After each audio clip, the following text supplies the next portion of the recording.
So I had a realization yesterday, which I've known this, but it really hit me.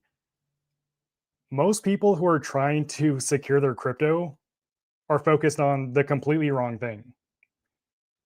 And this can be proven by data that's released by blockchain companies and security companies. And the reason I know people are focused on the wrong thing is because over the tens of thousands of comments I have on this channel, everyone's arguing in the comments about which cold wallet is the best, which one is most secure, when that's important, but that's not the main issue at hand. That's not why people are losing money in crypto. And that's not where your focus should be. So I want to cover exactly where your focus should be and kind of get you into the minds of hackers and scammers and how they think, and maybe something else that you should consider when you're thinking about your operational security and how to actually secure your crypto. So my first question was, well, how common are crypto scams? According to the FBI, a report from 2024, crypto scams cost victims more than $6.5 billion in 1 year. And that makes it the most second common cybercrime vector. So the entire scam space is a $1 trillion industry. Crypto is a massive chunk of that, and it's the second most common. And we can get to why that is in a bit. But roughly half of last year's breaches originated from operational errors like misplaced or stolen private keys. And phishing and social engineering attacks exemplify this shift. In August, this year, one investor lost $3 million in USDT after unknowingly signing a malicious transaction. Or more recently, with Brandon LaRoque, he lost $3 million because he didn't know what he was doing, right? So crypto scams, one of the most common scams in the world right now. And this is the trap part that I'm talking about. Technical versus human error. Everyone is focused on the technical aspect. Which cold wallet's the best? Which cold wallet has the most security features? Which cold wallet's going to be quantum proof? It doesn't matter, because that's not the issue. That's not what scammers and hackers are even targeting. In the first half of 2025, more than $2.4 billion of digital assets were lost through hacks, scams, and phishing attacks, according to CertiK, which is one of the world's largest and most reputable blockchain security company in the world. And that surpassed the total loss of the entire previous year.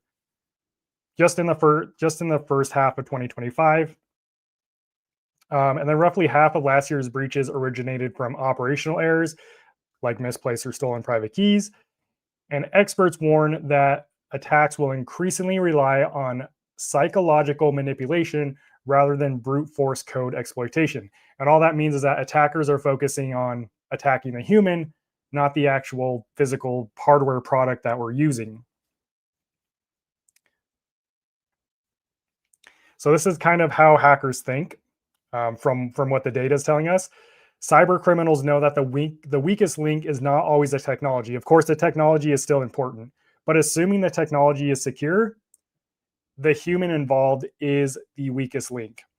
In 2025, social engineering 2.0 consists of the intersection of digital and physical manipulation. For example, it's much easier for an attacker to trick someone who's unexperienced into believing that they need to reveal their seed phrase to verify their account, or that they need to download malware to, to whatever it may be. Basically, just use emotion to trick you, than it is to actually hack your wallet. It's much easier. And scammers, they're always going to go with whatever is going to give them the best bang for their buck, right? They don't want to spend years and hundreds, maybe even hundreds of thousands or millions of dollars trying to figure out how to hack a wallet. They want to go after the easy money. And attackers, so in this article I read, by the way, all this stuff that I'm telling you, I've dropped my sources for where I got a lot of this information in the description of the live stream. So if you want to go read through some of these articles, they're pretty interesting. And in this article, it said attackers are shifting their focus. And from what I've seen, they've already shifted their focus. It's been that way for a while. But the CertiK co-founder, again, that's one of the largest blockchain security companies in the world. who's also a Columbia University professor, calls the fight against hackers an endless war. And that's why I say cybersecurity isn't a destination. You don't just wake up tomorrow and you have the most secure product in the world. It's an ongoing process. So it's a journey, not a destination. But even as smart contracts and blockchains become harder to crack, attackers are shifting their focus towards people. And this is a quote from the Certa co-founder. Once the code is more secure, the next target is the human being holding the keys. And roughly half of last year's breaches stem from operational mistakes, such as misplaced or compromised keys. It's the third time I've said that. So what we're looking at here in the mind of a hacker is their main target is not your hardware wallet device, because they know that's really hard to crack. Their main target is, how do I get to the human, right? That's much easier. Humans are emotional. We're not built on code. We don't have a set of parameters that defines how secure we are.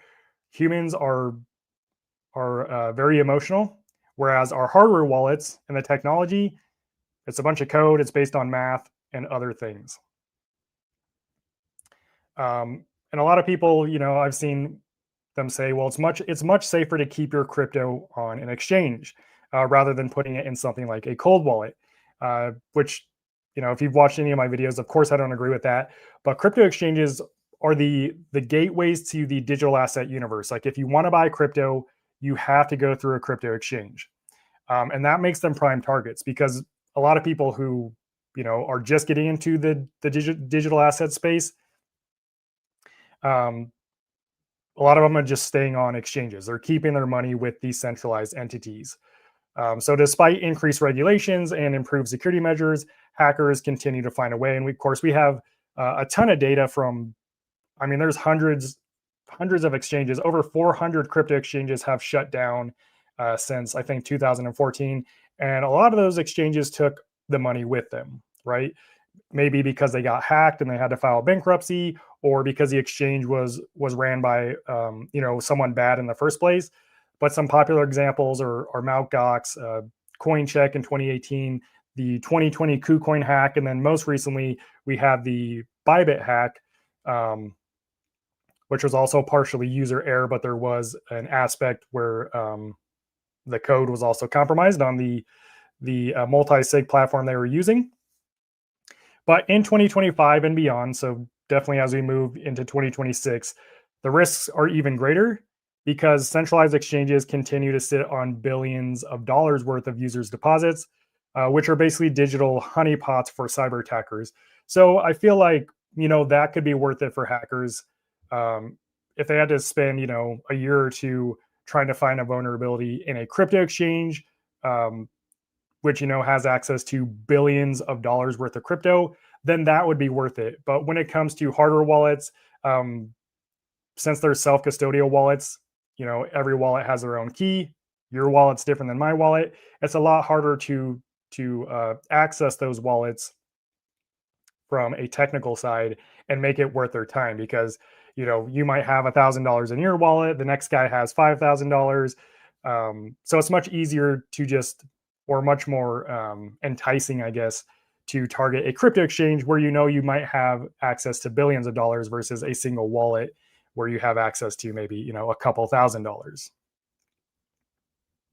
And then that gets me to the cold wallet part. So there have been very, very few cases of any cold wallets ever actually being hacked. Anytime you hear of someone losing money when they're using a cold wallet, it's because they're not using it how they're meant to be used. It's user error. So, and if anyone has seen any other hacks, definitely drop them in the chat. But there have been 3 actual cold wallet hacks that I know of that happened really back in 2019, 2020. Trezor, KeepKey, and Cold Card. Now, the important thing to note with these hacks is they were all physical attacks, meaning the attacker, or in this case, they were really done by the Trezor and KeepKey attack was carried out, I think, by already forgot. I think it was Kraken. I think their security team, and then Cold Card Attack. That vulnerability was discovered by Ledger's security team, Ledger Donjon. But basically, all three of these attacks were physical attacks. In some of the attacks, it required equipment that cost hundreds of thousands of dollars, whereas the other one was done with, just like some less expensive tools. But in reality, if you have your cold wallet just sitting at home or wherever you keep it safe and you're using it how it's meant to be used, your crypto is going to remain safe. So while everyone's arguing over, oh, this wallet's more secure than this one because it's air gapped, or Bitcoin only wallets are more secure than non Bitcoin only wallets, that's just a bunch of crap. It's marketing. For wallet companies to stand out, because I think there's probably over 25 different hardware wallet manufacturers, for them to stand out, they have to have some kind of edge. The way they get that edge is they focus on the user's fears, which is using a wallet that's not secure. So when they say things like, oh, we have a Bitcoin only wallet that's more secure than any other wallet, that's a competitive advantage. Or wallets that promote being air gapped, again, that's just a competitive advantage. It's a way to stand out. When in reality, a lot of that doesn't actually mean really anything in the real world. You know, so this is where the focus should be from a user standpoint, from us who own crypto, according to experts. There is a growing need for enhanced user education, stronger multi-factor authentication as well, like for your online accounts, and the use of behavioral analytics to detect suspicious activity. So probably some AI implementation can definitely help keep people safer, and we're already seeing this with certain wallets like Tangem and Ledger, who have implemented things to warn you if you might be signing a malicious transaction. But despite technological innovation, the unpredictable nature of human behavior remains the most vulnerable component in the crypto ecosystem. And that brings us back to the beginning, the trap. Everyone is focused on what wallet's the most secure, when in reality, you should be focusing on educating yourself how to use that wallet that's secure. You can't control how secure a wallet is. The developers, the manufacturers are the ones who make the wallet secure. So all you can do is, choose a wallet that works for you and make sure you're using it right. And that's where everyone is failing right now. They just buy a wallet and think they're Gucci. So choosing the best cold wallet. I've talked about this a lot. The reality is most wallets on the market today use similar technology. They're all secure in their own way, and they all do the same thing. A cold wallet doesn't actually hold crypto. All a cold wallet is a signing device. It stores the keys used to access and manage your crypto offline in a secure environment. That's what all hardware wallets do, right? And so obviously security is important, but that's a given. Like when we buy cold wallets, we just expect them to be secure. That's why they're cold wallets. That's why the company's in business. That's why they have a good reputation if they've been around for a while. But what everyone is missing is simplicity is just as crucial. Because even if you buy a cold wallet with all the best security features, that doesn't make it more secure. Usually, like in the case of using an air gapped wallet, it makes it more complex, which leads to more user errors, which user error is the top reason people are losing their crypto. The best cold wallet is the one that you feel confident using. So if you're just getting into crypto, you probably don't want to go and get a Keystone 3 Pro or an Engrave Zero that's completely air gapped. You have to use SD cards and format the SD card into a certain format type just to get your firmware updates done. You have to scan a bunch of QR codes just to transact. That's completely unnecessary. You also don't need a dedicated computer. You don't need a VPN. All that stuff is just noise. And most cold wallets on the market today, with the exception of a few that I don't personally recommend for some reasons, most of them on the market today are going to secure your crypto. So you need to find the one that works best for you, that you'll feel comfortable using. I can't tell you what that is. I can definitely point you in the right direction, but only you know what's right for you according to your experience level, according to the devices you have at home and the crypto you need to secure.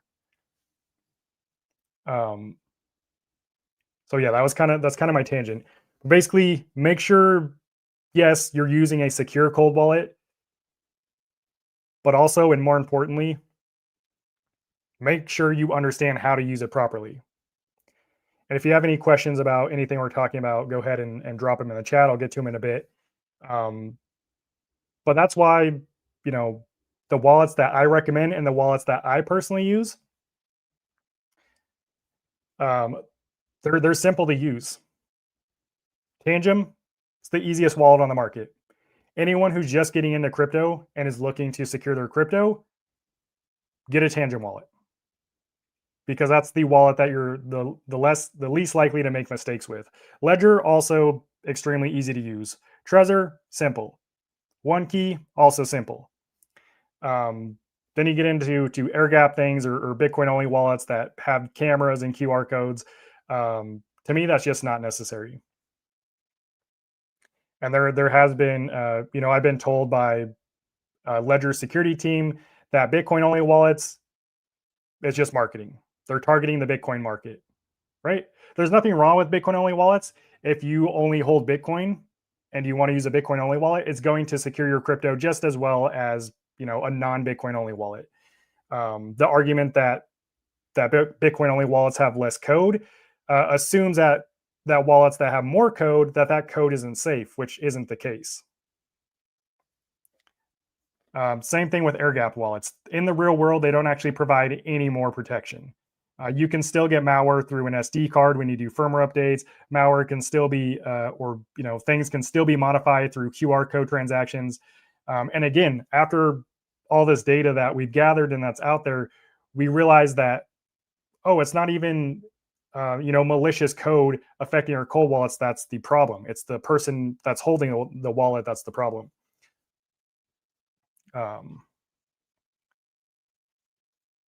So yeah, I'll get to some live stream chats now. By the way, I got to do my pitch here. If you are looking for, a cold wallet, maybe you don't have one, maybe you need another one. Tangem is having their sale right now. It's buy one, get one 60% off. So you save $40 plus you get free shipping. The link to that sale is in the description of this live stream. But ultimately, it doesn't really matter what cold wallet you get as long as it's the wallet for you. So I'll bring up some chats here. Media Player says FOMC dump today. Okay. Angel says, hey there, thank you for your expertise. Thanks for joining the live stream. A little bits, Mt. Gox with the crying face. Yes, a lot of people were affected by Mt. Gox, which is unfortunate. And just know that there's going to be more exchanges that will go down as well, and will take their users' money with them.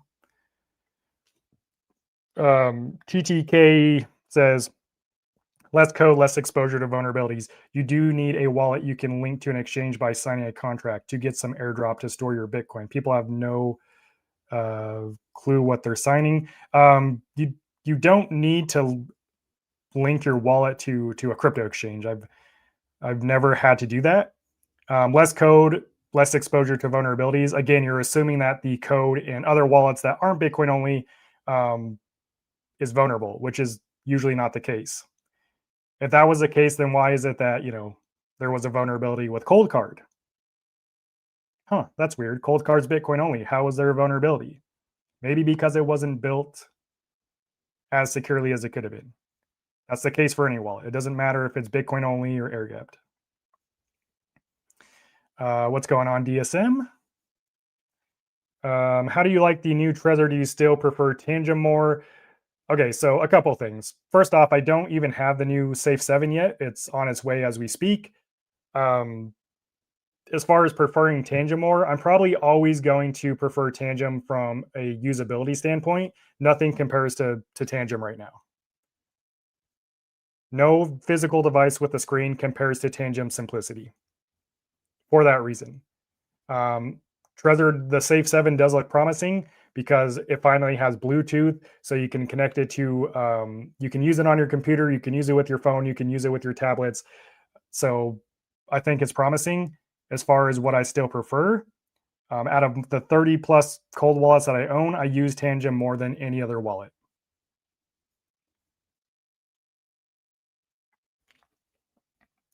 Roman says the best cold wallet is Tangem. Everybody knows that. Yeah, I mean, again, the best cold wallet is whatever works best for you. Some people don't like Tangem. That's okay. It's not the best cold wallet for everyone. A little bit says best cold wallet is the one you use. Yeah, and some people, like a lot of times people will buy a cold wallet and then they realize this wallet sucks. That's where it goes back to education. You need to the two deal breakers when looking for a cold wallet. The first deal breaker is coin support. Does it support the cryptocurrencies you want to secure with it? If it doesn't, cross that one off your list. Easy. The second deal breaker is device compatibility. Does it work with whatever device that you use at home, like your computer or your phone? If it doesn't, you cross that one off your list. That's one of the main reasons I see people disappointed in wallets is their lack of coin support because they didn't do their research to find out whether the wallet supported their crypto or not. So those are the two first deal breakers that you should check before anything else when you're researching cold wallets, and then you can get into the security and usability side. Justice says, I've ordered Tangem and have begun using it. I love the simplicity. Question, is it safe to keep an RFID blocking card like a vault card in the same wallet as the Tangem? I don't see why it wouldn't be safe. Tangem is really durable.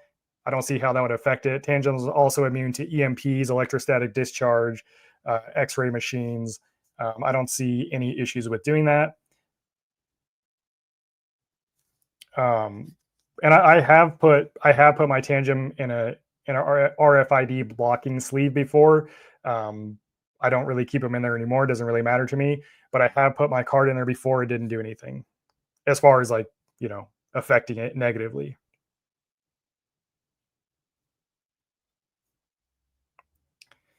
Aloha Jay says, when are you getting the Trezor Safe 7? So it should have shipped out today.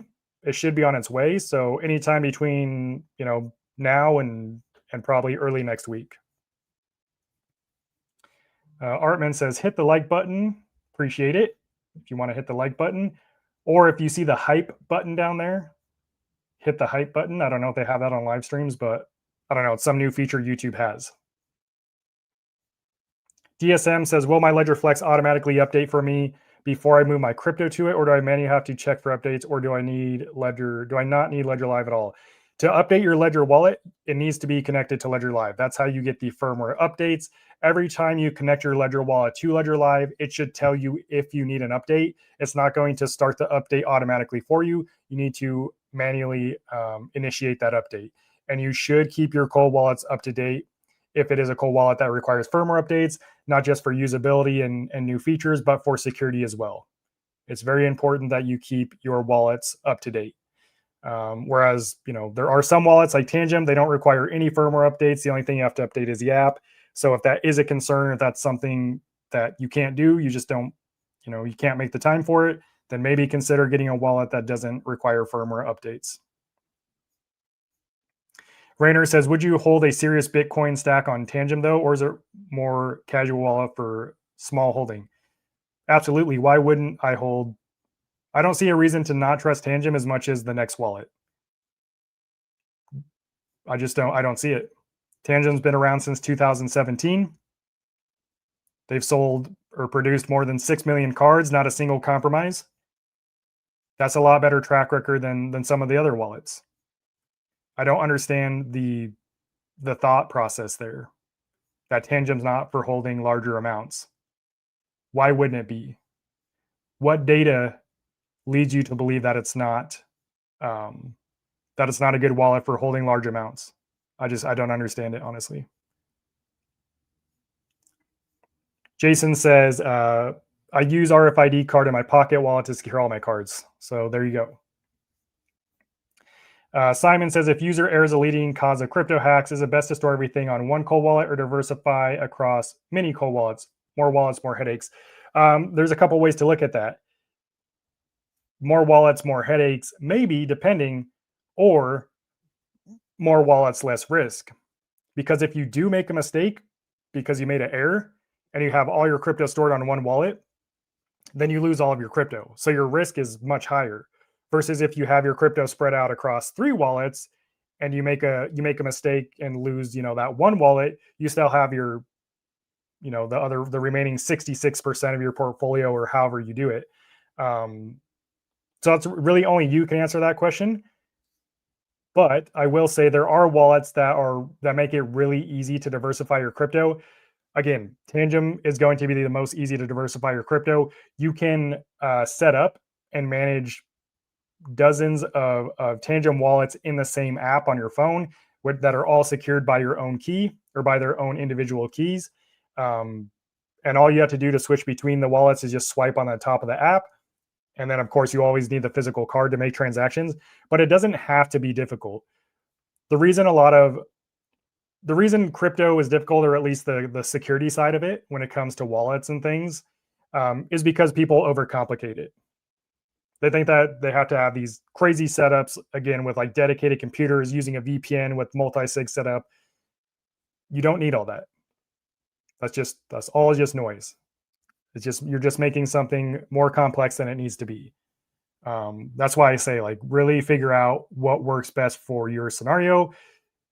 If you're like a less organized person like me, having multiple Tangem wallets is super simple to it's super simple to diversify your crypto. So yeah. Why do people make such a big deal with the air gap thing? That's why they attack Tangem for that reason, and also the open source thing. The air gap thing, again, is complete marketing. There was a study done by Shift Crypto, who is the creators of the Bitbox hardware wallet brand. And basically the conclusion was, in the real world, air gap wallets aren't actually more secure. They're just more complex, which leads to potentially more user error. Now, as far as the open source thing, I would agree that there is a lot of misunderstanding about open source. Everyone just assumes 100% open source code is the most secure. And that's like a yes and no. Open source code is important because when code is open source, that means it's public. Anyone can check it and ensure that there's no backdoors or vulnerabilities that the company could be hiding from you. That said, if a company's wallet is 100% open source, that means the bad guys can also see the code. So if there was a vulnerability, the bad guys could also exploit that vulnerability before anyone else and take advantage of it. So that's the risk of open source code.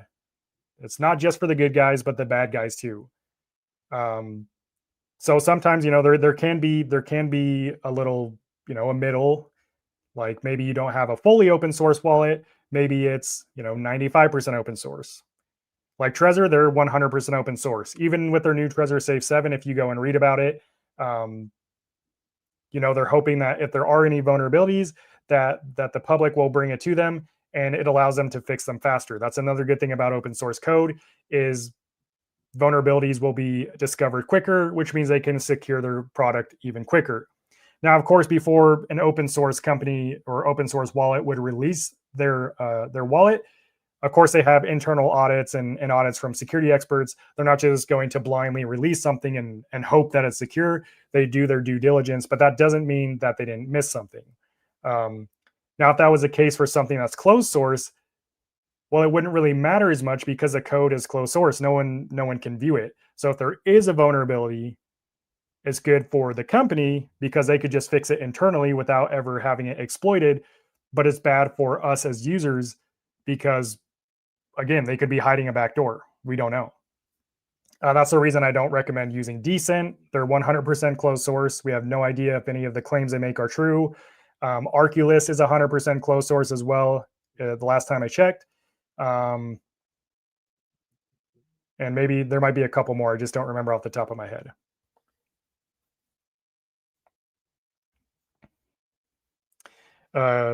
Indiana Pip says, question on swapping. What are the hazards of swapping coins on cold wallets? I did a test swap from USDT to ETH, and a question popped up if I wanted to do the swap without going through steps again.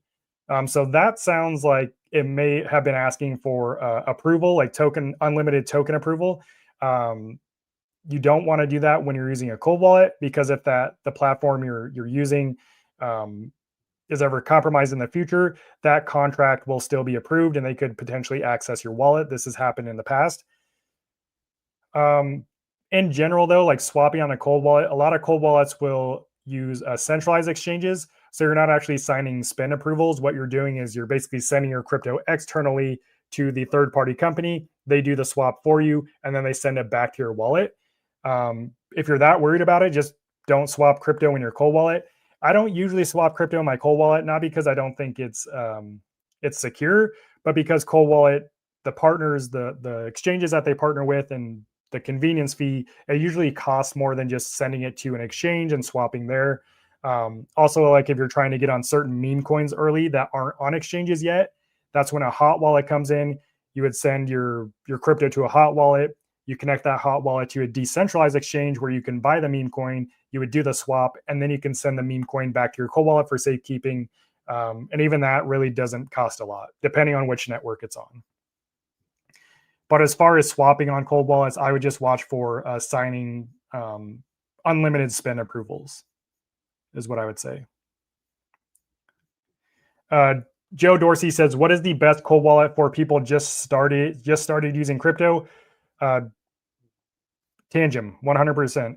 And again, the link to the Tangem wallet is in the description of this live stream. If you don't want to get the buy one 60% off, that same link will get you 10% off your entire order. This is a Tangem wallet. Super simple. The only thing you need to use it is your phone. And it has NFC, so you just make sure your phone has NFC, and you'll just scan it to do transactions. I've also got a full tutorial user guide how to set up your Tangem wallet, how to send crypto to it, how to send crypto from it back to the exchange in the description. So definitely that is the wallet I would get if I were just getting started in crypto and I want to make sure my crypto is secure. Elvis says, at 77 years old, I find this a little overwhelming. What specifically is overwhelming, Elvis? I don't disagree. And that's actually a point I didn't touch on. The reason, like a lot of people wonder, am I late to crypto? Is it too late to buy Bitcoin?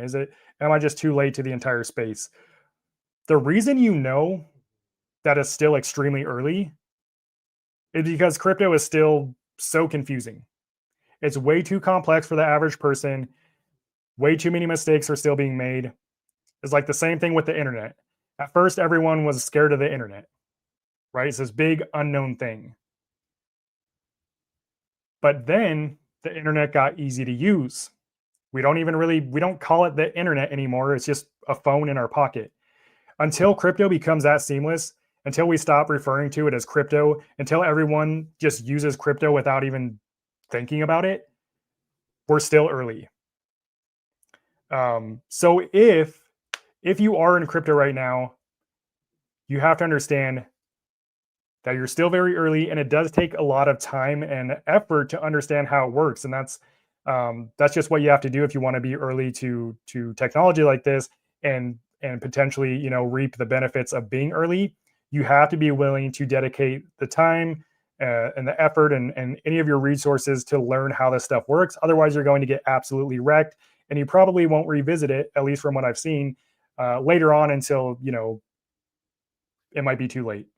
So if you're here right now, and I'm not talking about you specifically, Elvis, but I've seen a lot of excuses like crypto is it's way too hard for the average person. I don't disagree with you, but if that's your thought, then crypto isn't for you right now. Come back later. It does take time and effort, just like anything in life, just like learning any new skill. It takes time and effort. The vulnerability is in the unneeded features like signing a smart contract that opens people wallets to be drained. It is mostly a people problem, like Brandon LaRoque. Exactly. Multi-coin wallets are not any less secure than a Bitcoin only wallet. Again, you just proved my point. It goes back to the user. If you're in crypto and you don't understand how it works, you shouldn't be buying crypto. That's just the reality of it. I'm not trying to be a jerk, but that's just what we've seen. The people who lose money in crypto is because they don't know what the hell they're doing. Brandon LaRoque being the perfect example. He was in crypto for 8 years. 8 years. And it sounds like he never did any continued education. He got into crypto. He bought a wallet 5 years ago, and that was it. That was it. He just kept buying crypto. He wanted to check his portfolio every once in a while. But if you're in this space again, if you're in here early and you're serious about it, then you need to keep up to date with, everything that's going on. If you don't have the time to do that, then I don't know what to tell you. Watch this channel. It's what I try to do.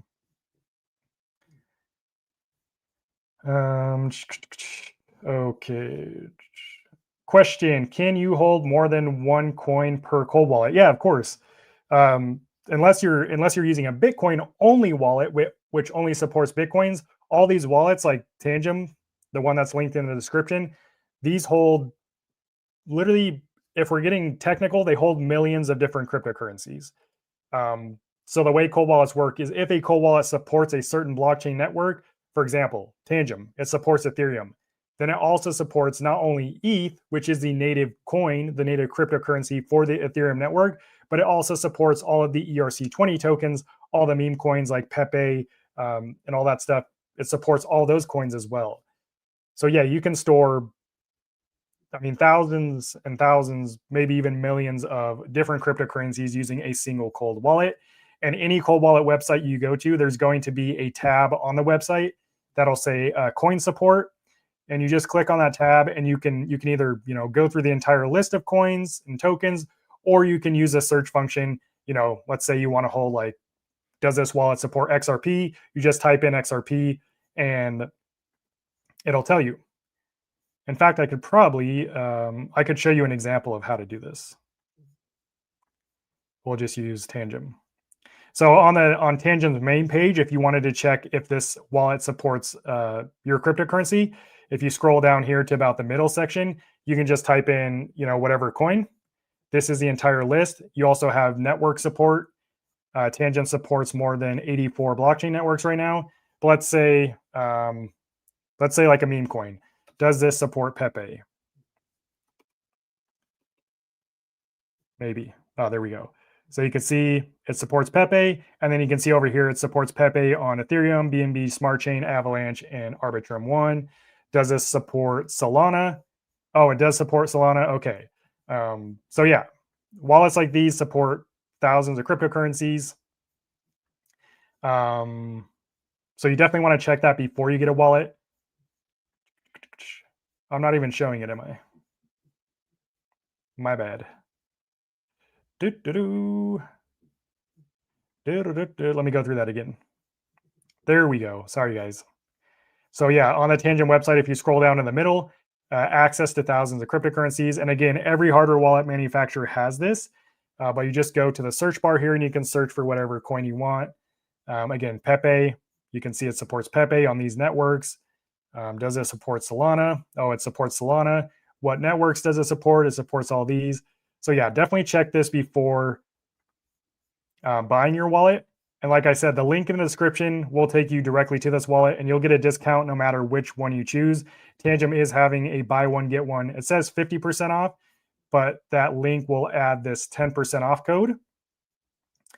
So it makes it 60% off. So if you're looking to get your first cold wallet, then you could just go with the 3 or 2 card set. You still get 10% off. If you want to diversify your crypto, you can get this deal that's going on right now. You get 6 cards, and you only need 2 Tangem cards to set up one wallet. So this package right here, you're technically getting 3 separate cold wallets. So if you want to diversify your crypto, this is the package I recommend, and you can manage all these wallets in your one Tangem app. So yeah. Okay. Jason said, I switched from Ledger to Tangem for all my crypto holdings. I absolutely trust Tangem.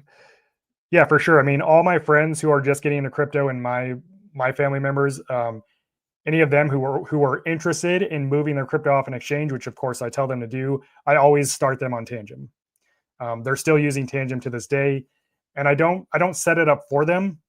I let them go through the process of setting it up. That way they understand what they're doing.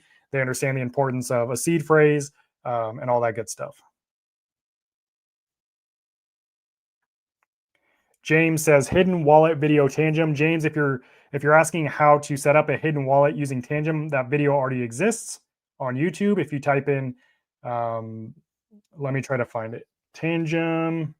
Let's see if Tangem hidden wallet works.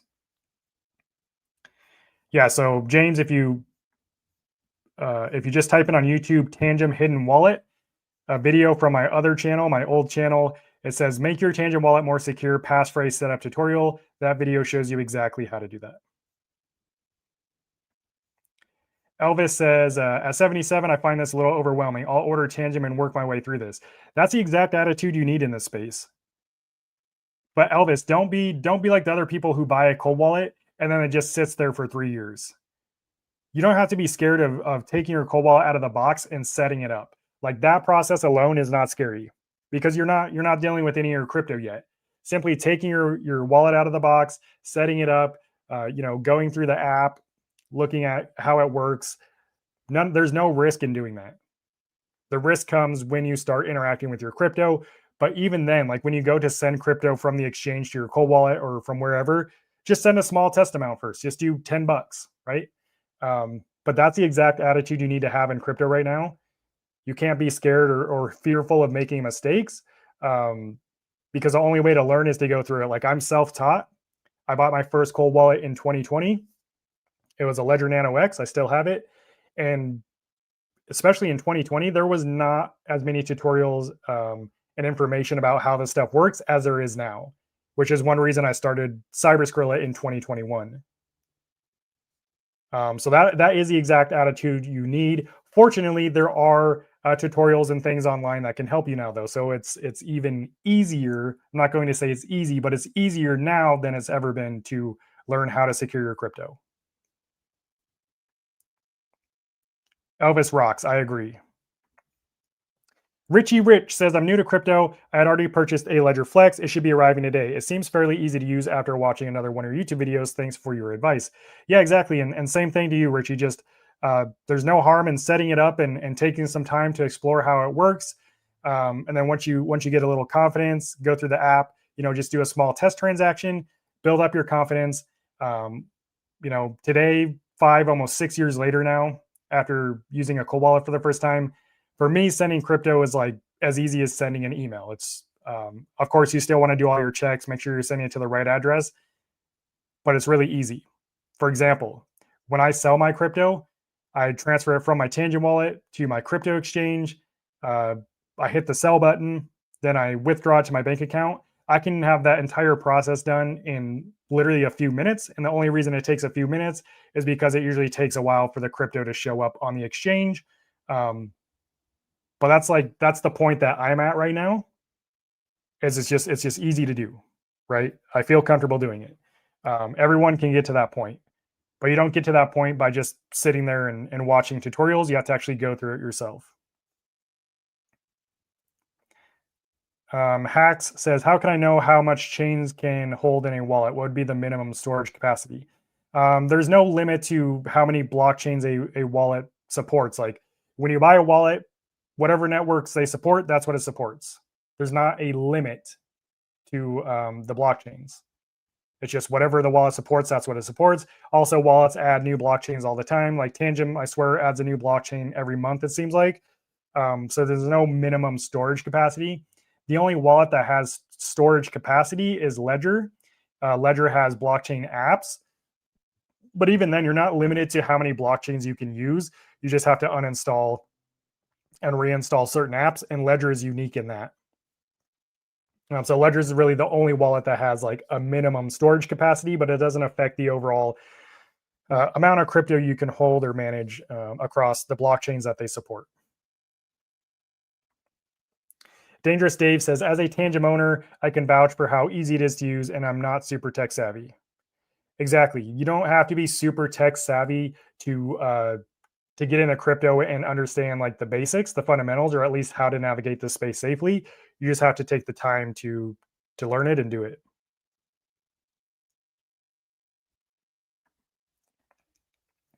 Baron says, watch him say open source is no big deal. That's not what I said, is it? So I got you on that one, bud.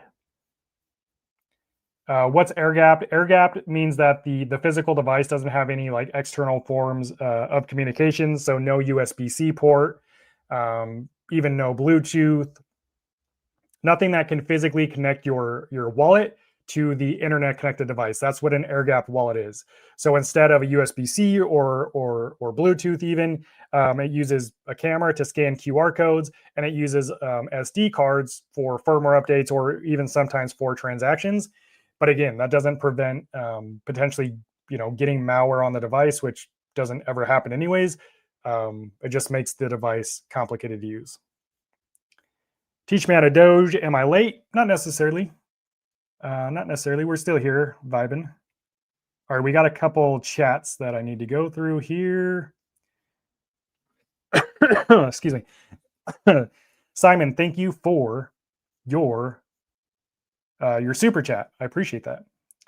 And you just wanted to say thanks. Super kind of you. I appreciate you. Thank you, Simon. D'Angelo says, became a huge fan of Tangem and Trezor because of you. I have Arculus as well, but only use it for one token since it's the only cold wallet that supports it. But thank God for this channel. Awesome. Thank you for your super chat. That's very generous and kind of you, D'Angelo. Glad that you're enjoying the wallets you use. Personally, Arculus isn't a wallet that I use, but I understand if it's the only wallet that supports the token, then it's probably better than keeping it on a crypto exchange. So I do appreciate you sharing. And Silver Kid, thank you so much, Silver Kid. Silver Kid asks, if you connect a brand new cold wallet onto MetaMask and Aave and those platforms get compromised, would your cold wallet still be safe? Okay, so a couple things here. One second. So like Aave and MetaMask are two different things. So MetaMask is a self-custodial software wallet. You can safely connect your cold wallet to software wallets like MetaMask and Phantom or whatever it may be using the Connect Wallet button on the software wallet app. What you don't want to do, and where people mess up, is they take their seed phrase from their cold wallet and import it into the software like MetaMask. That's what you don't want to do, because then you've just turned your cold wallet into a hot wallet. But as long as you use the right method, which is the Connect Hardware Wallet button in the software wallet app, that's safe. The reason that's safe is because your keys are still stored offline on the physical hardware wallet device. And when you sign transactions, it still requires you to confirm that transaction using your hardware wallet, and that transaction is signed offline in a secure environment. Whereas if you import your seed phrase into MetaMask, your seed phrase is now exposed, is now stored in the software on your internet connected device, again, exposed to all the threats of the internet. As far as connecting your cold wallet to a platform like Aave, that can absolutely be a risk if you're signing transactions. If you sign a spend approval, which is basically like a digital contract, and it gives that platform access to certain accounts in your wallet. If you sign an unlimited spend approval, that platform forever has access to that account in your wallet, assuming you never revoke it. So yeah, even if Aave is secure today, if the platform is ever compromised in the future, there is a possibility that the attacker or the hacker will have access to that specific account in your wallet that you signed the unlimited spend approval with. So that's why I say you don't want to connect your main cold wallet to external websites and sign smart contracts that are giving the platform access to accounts in your wallet. Hopefully that answered your question. Julio says, I really appreciate you. Love your content. Thank you. I appreciate you watching. James says, crypto is Superman's dog. Okay. El Karaki, I probably butchered your name. I'm sorry. I appreciate your hard work, and I got my Tangem wallet last week. Awesome. I appreciate you watching and glad that you're enjoying your Tangem wallet. Samra says, you mentioned some days back that swapping on Tangem is safe. Why the change of thought today? I didn't say swapping on Tangem wasn't safe. I never said that today. All I said is if you were signing an unlimited spend approval through your cold wallet, that would be a risk. Have I swapped my crypto on Tangem? Yes. Do I swap my crypto on Tangem? Not usually. Again, not because it's not secure, but because the fees are higher. That's all I said. Mitch says, what do you think about Arculus? Again, Arculus is not a wallet I use. It's 100% closed source. I prefer Tangem over Arculus. Tangem's app is 100% close or open source, and you can see how the seed phrase is generated, because again, the code is open source. I also just like Tangem's user interface better.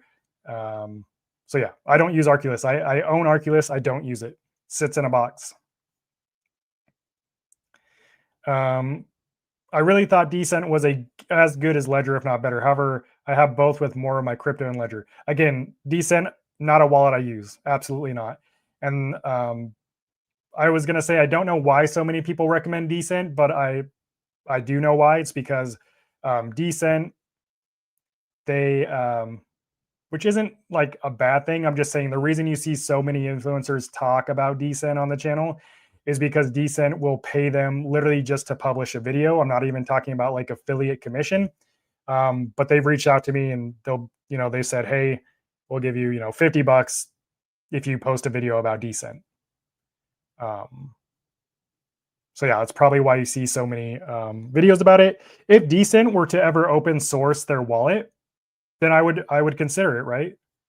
And I'm not even talking about 100% open source. I'm just talking about the things that we want to know, like, are our keys safe? Are they randomly generated? Are there any backdoors that's sharing our keys externally? Like, as long as we can see those things, then I would consider using Decent. I think it's a cool wallet. But because they're 100% closed source, it's not something that I would ever use, feel comfortable using, or recommend to anyone, because I don't feel comfortable using it. I only recommend wallets that I would actually use or that I do use.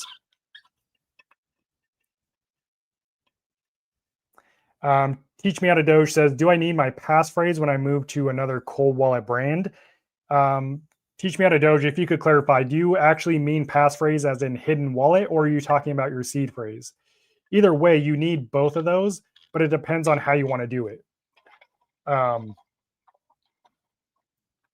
If you want to just move from one wallet to another without actually having to transfer crypto and have transaction fees, then you would literally just take your seed phrase from your current cold wallet and import it into the new cold wallet during setup. And that's that easy. You don't have to transfer anything. You're just taking the key from one wallet and putting it into your new cold wallet. And it's really that simple. If you wanted to diversify your crypto and have two separate cold wallets with their own seed phrase, then you would need to actually transfer the crypto. Sorry, got to mix up my BCAs here. A little bit says, do you know if Tangem has updated its hardware yet to fix what Ledger found? I don't think Tangem has any plans to update its hardware. What Ledger found, while technically a vulnerability, it doesn't make sense in the real world, because first off, it's a physical vulnerability. So that means an attacker would have to have physical access to your card, as well as the knowledge to know how to carry out the attack. But even then, how Ledger attacked it isn't how people actually use the wallet. So Ledger said using a 4-digit PIN or an 8-digit PIN was a vulnerability. That's assuming that people set up their Ledger wallet with a PIN. Ledger doesn't have a PIN. When you create the password for your Ledger wallet, it's an access code, meaning you can use letters, numbers, and symbols. And the default keyboard when you go to the access code section isn't numbers, it's a password. So if you're using a password, it's virtually impossible for anyone to ever hack or to ever exploit that vulnerability. Ledger's was very specific, and they used a 4 to 8-digit PIN. But again, it's not a PIN, it's an access code. So yeah. Mitch says, what do you think about Keystone Wallet? I have the Keystone 3 Pro. It's a fine wallet. It's probably one of my least favorite wallets to use. I don't like using air-gapped wallets. They're just not enjoyable. They're a pain in the butt. So yeah, I mean, I think it's cool you can store 3 seed phrases on one Keystone wallet. I think that's cool. That's probably my favorite feature about Keystone. But like, if you're just getting into cold wallets, or it's your first cold wallet, maybe even your second, it's not a wallet that I recommend to beginners. That's for sure. Question, Aloha J says, "What are you most curious about the new Trezor 7?" Um, I'd say from like a usability standpoint, I'm excited to test out setting it up and managing it using the iOS app. This is the first time you'll ever be able to use a Trezor wallet with an iOS mobile phone. So I'm curious how that process works, how seamless it is. Aside from that, I would say it's 100% open source and auditable secure chip is super interesting. Maybe that doesn't mean anything as a user, but I'm just kind of curious to see like how that advances. Um, you know, if there are any vulnerabilities ever found in it in the future. But yeah, and then of course there's the quantum side of it, which the Trezor Safe 7, it's not quantum proof, it is quantum ready, which means they can implement quantum proof technology if that's ever released, when and if it's ever released. I don't think we'll see that anytime soon, not even in the next 10 years. But if we do, I'd be curious to see how that's implemented. So,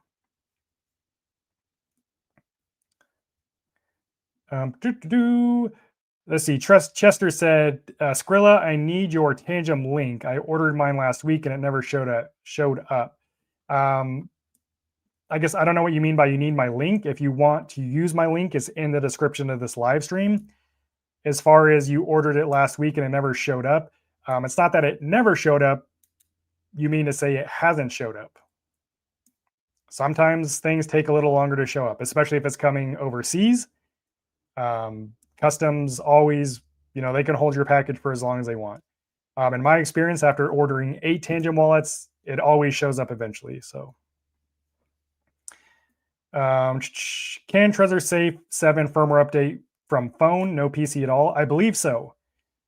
I will confirm this once I receive my wallet, but I believe you're supposed to be able to do everything from your phone, just like you are from your computer.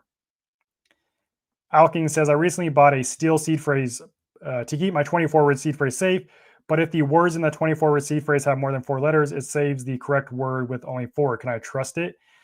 Okay, so you have to understand all seed phrases are derived from the BIP 39 word list. If you don't know what that is, type into Google BIP 39 word list. It's literally a list of over 2,000 words, 2,000 random words, all in alphabetical order. That's what every single seed phrase is derived from. So you only need to know the first 4 letters of the words in your seed phrase to be able to know what that word is. That's why the Keystone steel plate that I use. Where's my net? Okay. Oh, yeah, I don't have it with me. But that's why you only need the first 4 letters. For example, the word Satoshi, SATO. You could assume you should know that the last few would be Satoshi, right? If you don't, then you would just look at the BIP 39 word list, and you can know what that word is. But yeah, you only need 4 letters of each word in your seed phrase to know what that word is. Oding says, "Do you think Tangem is more secure than Ledger?" Not necessarily. I think they're equally secure. Both of them have,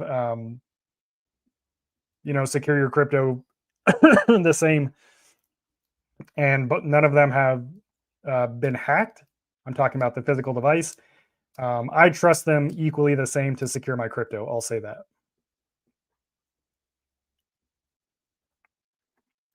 A little bit says you only need 4 letters to match it with the word list. Exactly. Chester says he found the link. Okay, cool. Glad you found it. Indiana Pip says you should write a book, Crypto for Dummies, like the old popular books were. I thought about it. It would be fun to write a book. I like writing, but maybe in the future. Right now, I like using YouTube as the main distribution platform to get this information out because that's what most people are consuming. A lot of people aren't reading books anymore. So I really just want to reach as many people as I can and give them content for free so that they can learn how the future of really the future of finance and the future of really every industry is going to work, because blockchain technology is going to be used and will disrupt every single industry. A lot of industries, like even retail, like Home Depot, has been using blockchain technology for a long time. So, see, I already read D'Angelo. Thanks again, D'Angelo. Wendy says, "How is your tax video listed so I can watch that?" Robinhood generates the documents and switching to a cold wallet. I'm not sure what to do concerning taxes. Just type in on YouTube "how to file crypto taxes." My video will pop up. It should be number 1 or number 2. Michael says, "What are your thoughts on the Tangem ring?" I love my Tangem ring. I have 2 of them. I'm wearing it right now. It works exactly like the cards. Um, there's literally nothing different about it except it's in a ring form. But like if you travel or anything like that, I think the ring is super nice. Or if you just live like a more active lifestyle and you always want access to your crypto, a lot of people who comment on the ring say like, "Oh, you're just making yourself a target and someone's going to chop your finger off." I don't agree with that at all. Only because the only reason someone would know that this is a crypto wallet is if you tell them. There are literally millions of other rings that are just normal rings that look exactly like this. So yeah, it's discreet. You can carry it with you everywhere. It's hidden in plain sight. That's what I like about it. Um, what else? Yeah, I mean that's about it. And if you lose your ring, even if someone were to find it and pick it up and thought to hold it up to their phone for some reason, they still wouldn't be able to access it because they don't have your access code to get into it. So, is it recommended to split crypto into multiple wallets? If so, same brand or different wallets to reduce risk? Again, I think diversifying your crypto is key to reducing your risk. Just ask Brandon LaRoque, who had $3 million in one wallet and lost it all. If he had at least split that into 3 different wallets, he could still have $2 million left, right? So that's how it spreads risk. As far as using the same brand or different brands of wallets, to me, doesn't really matter. I would just use like what I'm comfortable using. Again, I think Tangem, it makes diversifying crypto super easy because you can manage all of your wallets in one app while still being individually secured.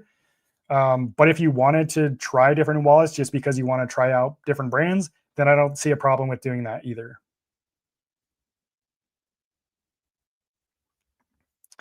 Pixel Pause says, "Can you go over the site, please? I just joined." Pixel Pause, I'm not sure if you're talking about the Tangem website, but I can go over like at least the sale that's going on. So Tangem is having a buy one get one 60% off sale right now on their website. And the link to this sale is in the description. If you don't want to get the 2-pack, then you could still use that link to get 10% off your order. But yeah, right now, if you just tap this one right here, the second set 50% off, and if you use a link, you're getting an additional 10% off. So you get 60% off, which is $40 off plus free shipping. That comes with 6 cards, and you only need 2 cards to create one set or one Tangem wallet. So the fact that you're getting 6 cards means that you're technically getting 3 separate cold wallets that you can use to diversify your crypto. This is one of the best deals Tangem has ever offered. All the link in the description. It's not showed here, but if you use a link in the description, you get 25% off the Tangem ring. And I believe if you just need to apply these 2 codes. So Cyber Skrilla gets you 10% off, 15 off ring gets you 15% off, which makes the ring 25% off, and you get the free shipping. So lots of good deals right now. And then with the 2-pack deal, you can choose like which designs you want. So you can get 2 different designs. My favorite Tangem wallet design is the stealth one right here. So it comes with 1 branded card and 2 blank cards. That's just my personal favorite because it's more discreet. As far as like the limited edition collection, I like the Bitcoin one. I think that looks really good. But yeah, that's kind of what's going on over on the website. So hopefully that answered your question. Hi Skrilla, in Ledger, there's a security numerical password instead of a passphrase. Are they both the same as you general talk about an additional passphrase? No, those aren't the same thing.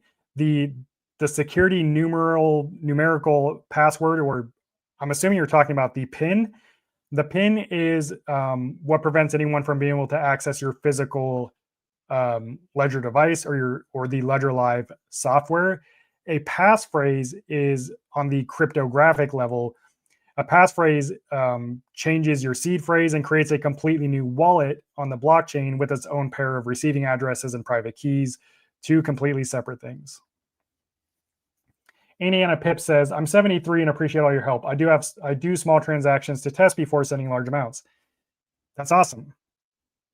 And we have a lot of plus 65-year-olds that watch the channel. And they're absolutely crushing it. Like, they're doing everything right, and they're going through the steps and learning how this works. So shout out to not to just the 65 and plus, but to everyone who's actually taking the steps to secure their crypto. Judy says your videos are very informative and understandable. Thank you, Judy. I appreciate you watching the channel. Jay Michael says, does Tangem have a minimum amount that can be transferred? I've noticed this on several exchanges. No, so cold wallets are self-custodial wallets. There's no limits when you use a cold wallet. No one can limit how much crypto it holds. No one can limit how much crypto you send from it. You are in full control of all that. The blockchain is decentralized. No one can tell you how little or how much crypto you need to send when you're in control using a cold wallet. So if you had $10 billion and you wanted to send it from your cold wallet to another wallet or to your exchange, you can do that. No one's going to stop you. Exchanges are different because exchanges control the keys to your crypto. So you don't actually own that crypto. They can put whatever limits they want on your account, on your crypto. They can do whatever they want. It's another reason I don't keep my crypto on exchanges. A little bit says, I treat a passphrase as a way to slow down an attack if your wallet was taken or lost. I always move to a new wallet and discontinue usage of that seed. It sounds like you've lost your wallet before then, which probably isn't a good thing. But yeah, I mean, I guess a passphrase could help for sure. But even if someone just found your physical cold wallet device and they don't have your seed phrase, they're not going to, they're not going to access it. Ascended Zombie said, just got my Tangem wallet and set it up following your tutorial. Thank you so much. I also received my Keystone, your tablet, I'm assuming you're talking about, and the seed phrase is safe. Awesome. I mean, you're doing everything right, and I'm glad that your crypto is secure. Hopefully you could sleep a little better at night. Kevin says, how can Tangem be a cold wallet if the seed is generated on the phone that's been online? A real cold wallet seed should never touch a network device, even with the offline method. So a cold wallet simply stores the key offline in a secure environment. That's exactly what Tangem does. The key isn't stored in the Tangem app. It's not stored locally on your device. It's simply displayed during the setup process long enough for you to write it down. And by the time the setup process is complete, the seed phrase disappears from the app. So that's how that works. If you don't want to use that method, then you can just use a seedless method, which the master key is then generated internally on the secure element chip and not on your phone. So that would be the workaround if you don't want to use a seed phrase. Teach me how to Doge. Other than the price and physical look, is there a difference in the Ledger Nano Gen 5 compared to the Flex and Stacks? Slight differences, but in terms of security and usability, no. That's why I say the Ledger Nano Gen 5 is, in my opinion, one of Ledger's most appealing wallets. The only difference between the Gen 5 and the Flex is the magnetic capabilities. With the Gen 5, it's just, I mean, this is what you get. The only magnets in these is for the portfolio case you can get. Whereas with the Ledger Flex, you can stack them together. You can't do that with this. That's really the only difference. And then the difference between the Nano 5 and the Stacks is you can also stack these together, and the Stacks has wireless charging. Other than that, they all work the same, and they all offer the same level of security. Michael says, as a beginner, what would be a good platform to start trading on? Michael, if you're just talking about buying and selling crypto, I use Kraken, but any tier 1 crypto exchange will work. I'm not a fan of Coinbase, but Any of the top crypto exchanges will work for buying and selling crypto. Just make sure you're not keeping your crypto on those exchanges. Get them into cold storage.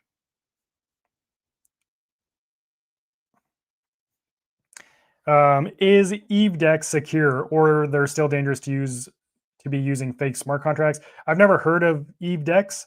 Um, any platform like that, any decentralized exchange you interact with, and you're signing transactions can absolutely be a risk. You still you're still signing those spend approvals. So if even if it's safe today, but it's compromised tomorrow, then your wallet's going to be at risk. That's why I say spread out that risk by keeping the majority of your crypto portfolio in your main cold wallet.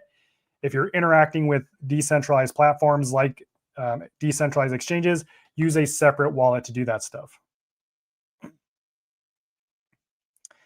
Um, let's see. How can Tangem be more secure? I'm assuming is what you wanted to ask. Um, that's a good question. I honestly don't know how Tangem could be more secure. Um, I guess the one thing that I could say that I think all wallets should do is I think all wallets should do more security audits. Like all wallets will do a security audit before they release the product, and then if they release any new products, um, they do new security audits. But I think companies should start doing security audits at least once a year, um, which they do smaller audits. But I'm talking like full blown third party security audits. I would like to see every hardware wallet company do more audits. Um, I don't know how realistic that is or necessary, but I think because technology is evolving at its most rapid pace ever, I think it'd be cool and beneficial for these companies to do more third-party audits. Like I said, any wallet manufacturer has internal security teams where they do audits when they release new features and stuff. But it would be nice to see like one dedicated third-party audit once a year. That's what I would say. Kevin says, "Isn't there always a chance that a newly generated seed phrase could match one that already exists?" That's technically not possible. That's like saying, isn't it possible for someone to guess your seed phrase? I mean, in theory, anything is possible. In reality, and how unlikely it is, it's virtually impossible. The possible number of combinations when you create a seed phrase is um, a number so large I don't even know what it's called. It's one with 100 zeros after it. Like you're more likely to get struck by lightning every day of your life and survive every day than someone is to guess your seed phrase or generate the same seed phrase as you. Fun Bro says, "Sorry joining late. I get DMs all the time from people asking if I'm protecting my crypto using Web3 wallets. That is a scam. If you've seen those like short videos where people are saying cold wallets aren't safe, you need to use a Web3 wallet, those people are trying to scam you. They're just going to tell you to use something like Trust Wallet and then probably social engineer you to give them your seed phrase. So anyone telling you to use a Web3 wallet, just know that they're trying to scam you. You should block and report those people immediately." Samra says, "Is it possible to use multiple cold wallets on a same seed phrase but with different passphrase? That way it'll be easy to memorize seed phrase as a story and different passphrases and passwords." Yeah, you can do that. Yeah, like if you had, three Tangem wallets, each Tangem wallet could use the same seed phrase but have its own passphrase, giving it its own set of private keys and receiving addresses. Absolutely. The Muskrat King says, "Are the backup cards that come with the ring the same as the wallet cards?" Yes, they're all exactly the same. Tangem only offers their one type of product. The ring, the cards, they all work identical to each other. Eric says, "If you grab your cell phone with the hand your ring with the hand where you use your ring, will a Tangem app open?" No. Tangem already they thought about this when they designed the card. Um, like I'm holding it right here. Oh, see, I've got it right up to the phone or even to the back of it. It doesn't scan anything, right? You have to take the ring off for it to scan. Let's see. Let me try it on this. Let me show you.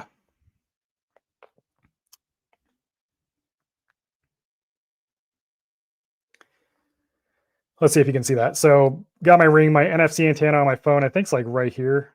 As you can see, it doesn't do anything. I think if you take it off, it should prompt you to open the Tangem app. Let's see if it does. I don't know if the phone needs to be turned on, maybe. I think I have to unlock my phone for it to prompt me, which I don't want to do on the live stream. But yeah, you have to take the ring off for it to scan the ring. It doesn't work on your finger, and that's by design, so that doesn't happen, because that would be super annoying. You're trying to send a text message and your phone's prompting you to open the Tangem app. That would suck.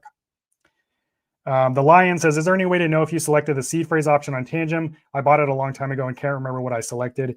There is. I will say that's extremely concerning that you don't know if you have a seed phrase. That would mean you've lost the key to your wallet, which is the key to accessing your crypto. That's extremely concerning to me.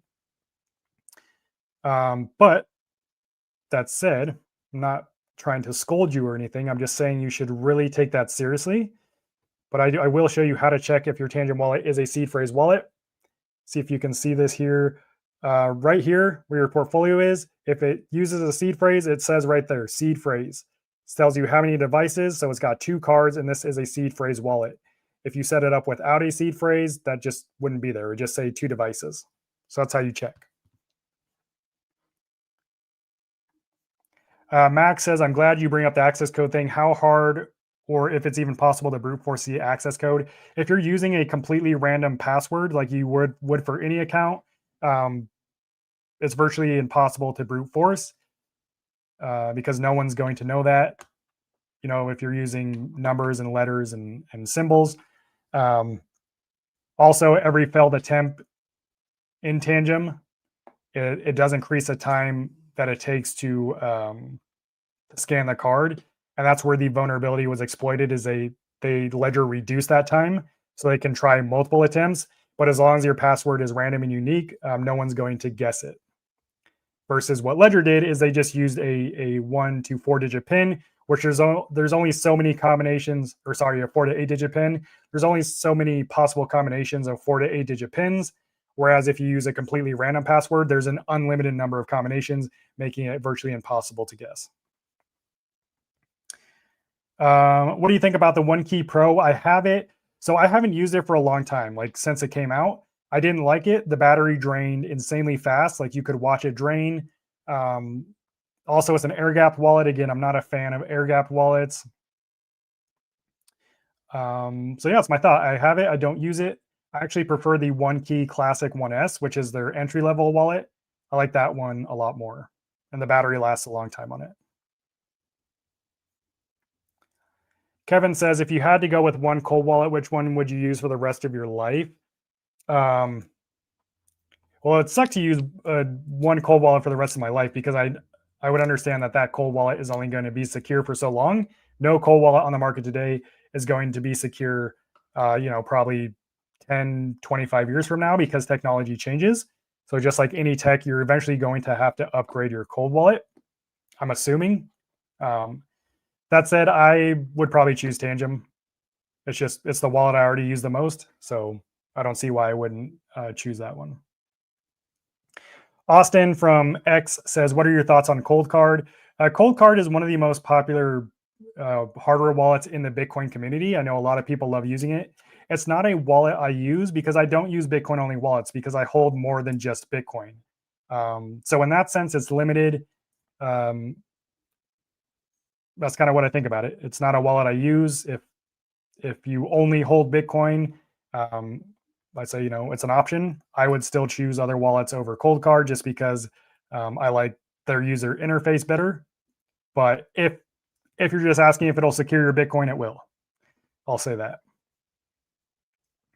Midlife Crisis Biker says, I see the importance of a cold wallet. My reasons for exchange is the high rewards with staking, which is limited on Tangem.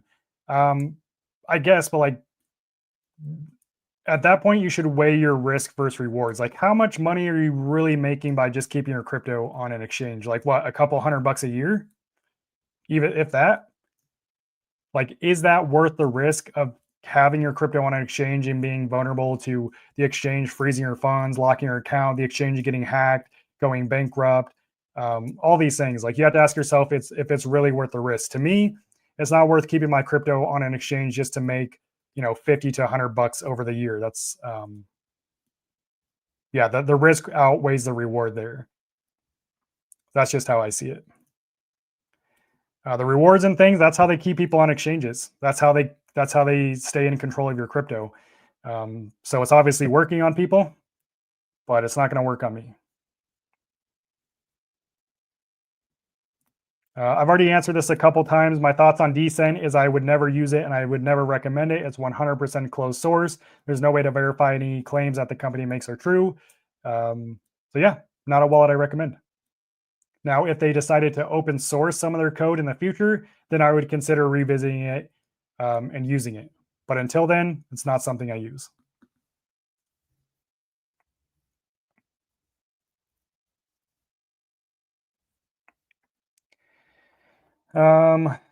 Let's see. Tangem is for shitcoin, not to hold Bitcoin for 10 years.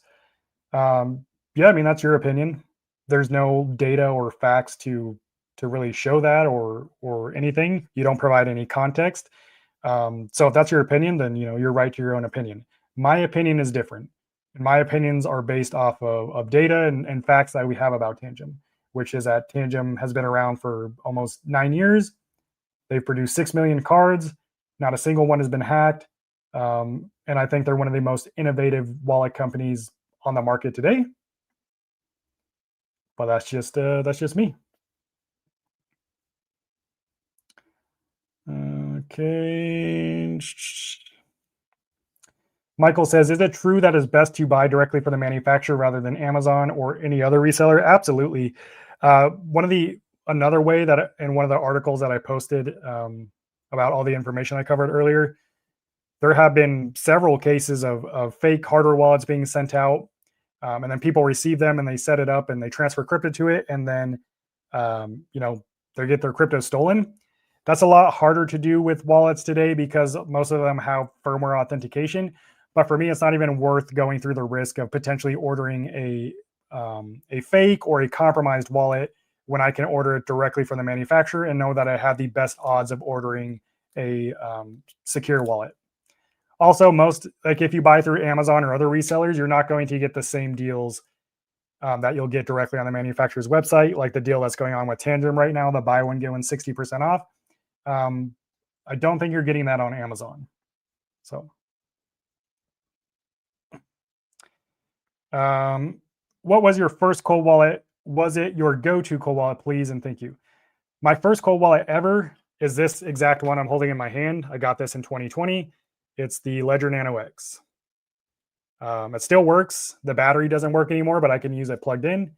I mean, this was my go-to wallet for years until I started getting more wallets. Eventually, I ended up getting One Key shortly after that. And then I also got Tangem. So those were some of my earlier wallets. Once I used Tangem, that became a game changer. Once Tangem added the option to use a seed phrase, that's when I was really sold on their product. Also, a fun fact, the reason Tangem offers a seed phrase option now is because of this channel, because of the community on this channel. We all rallied for Tangem to offer a seed phrase option because not everyone wants to use a seedless option. And because of everyone's feedback, and I was able to communicate that to them, that's why they added the seed phrase option. If it wasn't for our community here on the channel, it's very unlikely Tangem would offer this seed phrase, which I just think is pretty cool. Also, there's a lot of other wallet companies that watch this channel and study our community and read through all our comments. They watch the channel to learn about how to design and build their hardware wallet. One example of a company who did that is Rider One. A lot of the design and how this wallet works, the decisions they made when they made this wallet came from watching the Cyber Skrilla channel and looking at what the community here on the channel was saying.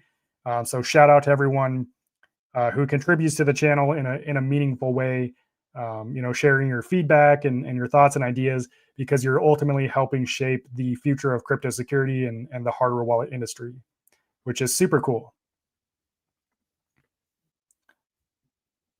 Kevin says, "What do you expect from the future of crypto, and why are you so involved in it?"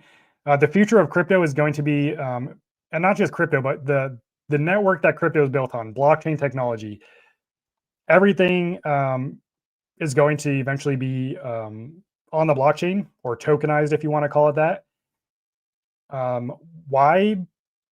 Why do I expect it to be the future of crypto? Because there's already so many industries that are implementing blockchain technology. Um, and there's just no way around it. I mean, if you can't beat them, join them. And I just recognize this early. I wasn't early like Bitcoin early, like a lot of people were, but I was early enough to get in and realize that this is where everyone is headed. Just look at all the brands who are starting to implement cryptocurrency, and like I said earlier, like Home Depot's been using blockchain technology for a while.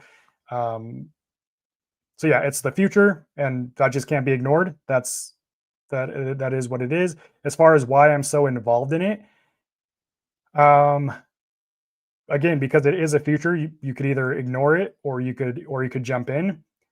The reason why I'm in the specific category that I'm in is because I understand that it's still extremely confusing and complex because we're so early, and I know that there's a lot of risk with getting into crypto right now. And my goal and hope is I can minimize that risk by educating people. I think education is key, especially early on in technology like this. And that's just what I enjoy doing. So that's why I do it. Also, another thing, like you have to understand, ever since I was a kid, like I've been super, like just curious about different technology. Like I had a PlayStation Portable back when those came out, the PSP, and just for the heck of it, like I installed like Windows on my PSP. Why? I don't know, just because I could. But I've always been super into technology and kind of just messing and tinkering with things. So this is and that's why I like hardware wallets, like a physical product I can hold and it's tangible and I can collect them and mess around with them. So I'm doing the same thing I've always done since I was a kid, but I'm just doing it, um, on a larger scale and sharing that with other people. So it's fun. Let's see. I bought Tangem and can't get past this, the last step, holding for 10 seconds. It keeps timing out. Any suggestions on what I can do? iPhone 15 Pro Max phone detects it right away when I hold it to the top. So I have an iPhone 15 Pro, and I don't have that issue personally. I would say try a couple things. One, you could try just restarting your phone, not like factory resetting, but restarting it. Um, Make sure your Tangem app is up to date. Make sure your phone's firmware is up to date. Just for the heck of it, if you have like a thick case on your phone, try taking the case off. Um, that's where I would start. It's kind of like unplug it and plug it back in. That's where I always start. Take out the cartridge and blow on it. If that doesn't work, I don't know. You might have to reach out to Tangem. The Muskrat King says, "Can you use the Rings backup cards as a different wallet?" You can, but you have to understand you need a minimum of 2 cards, or it could be a ring and card combo. Just 2 Tangem products. You need a minimum of 2 to set up one wallet. So if you buy the ring, you have 3 physical Tangem products. You can only create one wallet from the 3 pack because you need 2. If you just set up 2 and left that one card by itself, that card would be useless. So if your goal is to have different wallets, then you need pairs of 2 basically. So you could get 2 2 packs to make to have 4 cards total or whatever. You could get 2 3 packs to have 6 cards that allow you to create 3 wallets. That's why this deal that Tangem has right now, the buy one get one 60% off. You get 2 3 packs and you're getting 160% off. That's why it's an insane deal, because um, you're basically getting 3 cold wallets for the price of 1 cold wallet from other brands. So like, yeah, again, 6 cards equals 3 wallets if you want to use it that way. If you wanted to get the ring, again, this is 1 wallet. If you wanted to set up, 2 wallets, then you could get the Tandem ring, and you can order a 3-pack or something, you could set up 3 cards. So again, if you want to take advantage of this deal, and even if you don't buy the 2 packs for 60% off deal, that link in the description of this live stream will get you 10% off your just a standard 1 card set of Tangem wallets. But that link will get you 25% off the ring, buy one get one 60% off, or just 10% off the 3 card set or the 2 card set.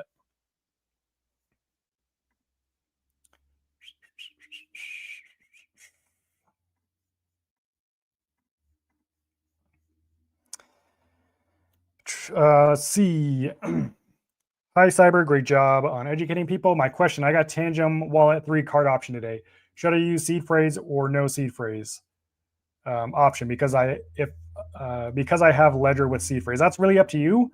I like using a seed phrase because if you don't use a seed phrase, you are solely reliant on the cards, which even though it's unlikely, if you lost all of your cards and you have crypto secured by them, you would lose access to all of your crypto because you don't have the key.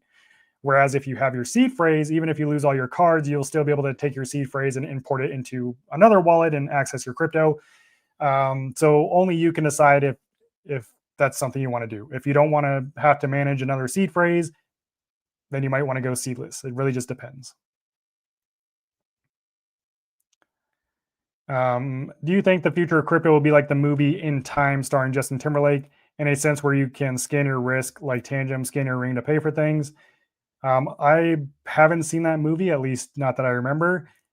But in terms of will there be some kind of implant or something?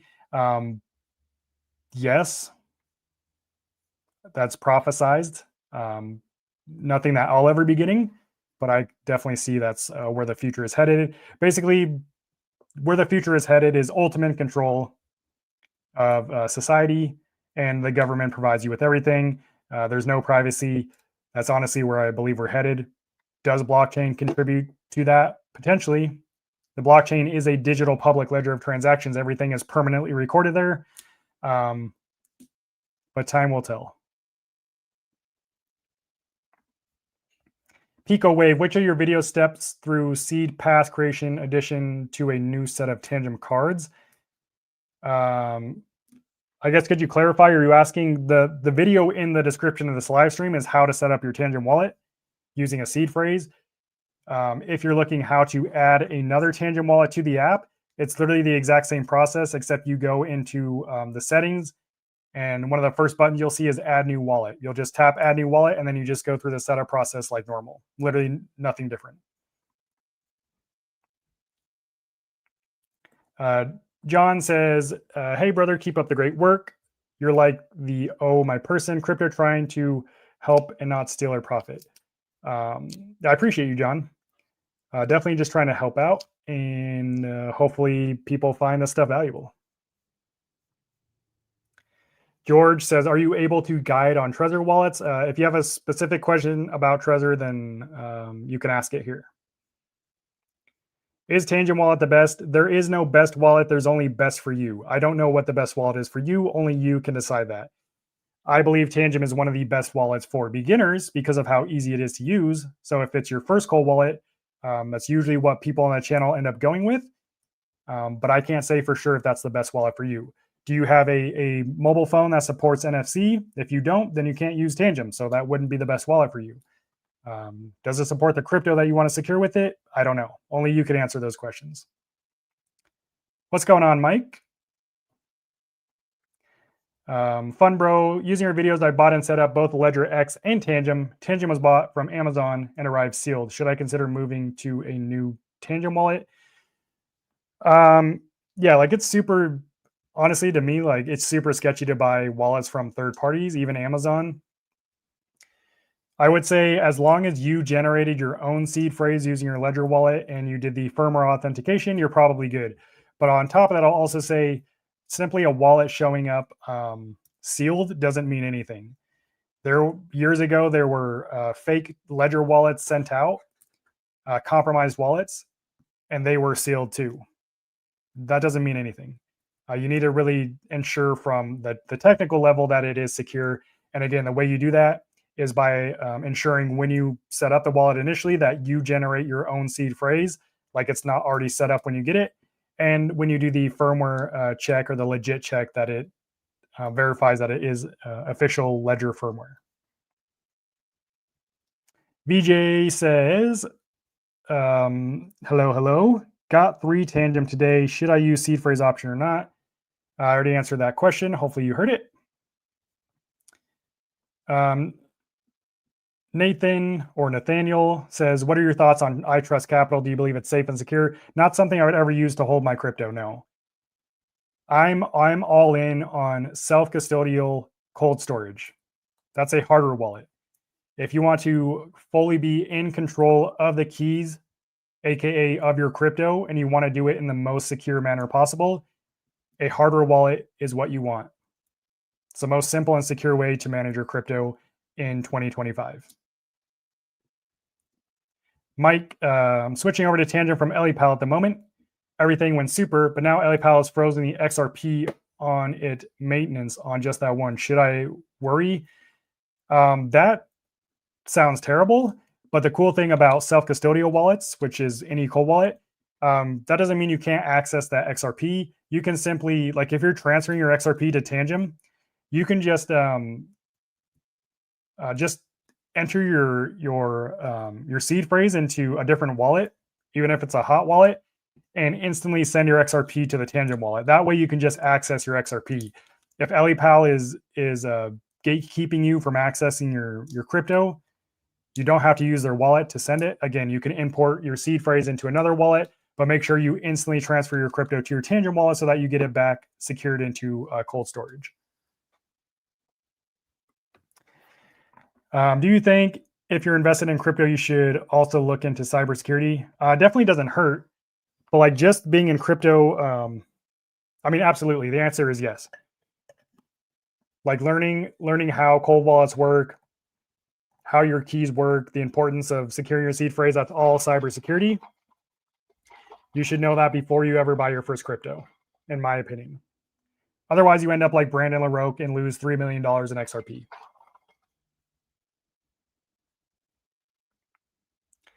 Native Tree Hugger says, can you use this on desktop or is it cell phone only? Tangem is mobile only.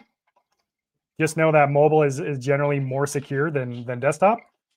But yeah, Tangem is mobile only. If you want a easy to use desktop wallet, my next recommendation would be the Ledger Nano Gen 5. It's Ledger's newest Nano wallet. They just came out with it last week. You can use it on your computer and your phone, and the setup process is extremely simple. If you want to see how that works, just type in Ledger Nano Gen 5 review on YouTube, and you can watch my video. And at the end of that video, it links you to a setup guide. So if you really don't want to use your phone with a wallet, I would recommend checking out Ledger Nano Gen 5 and see if that wallet would work for you. I'm saving to buy my first Tangem Stealth wallet. It's quite easy to set up and use by watching your videos. Absolutely. Tangem is the easiest wallet to use right now, and I do like the Stealth version, so sounds like you're on the right track.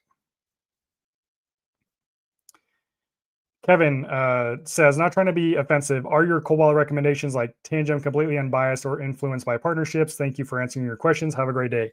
It's a good question, and I get it, and I can never convince anyone otherwise.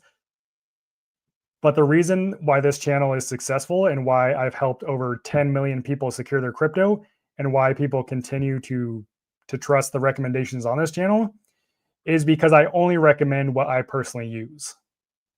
That's why I don't recommend Decent. That's why I don't recommend EliPal. That's why I don't recommend Arculus.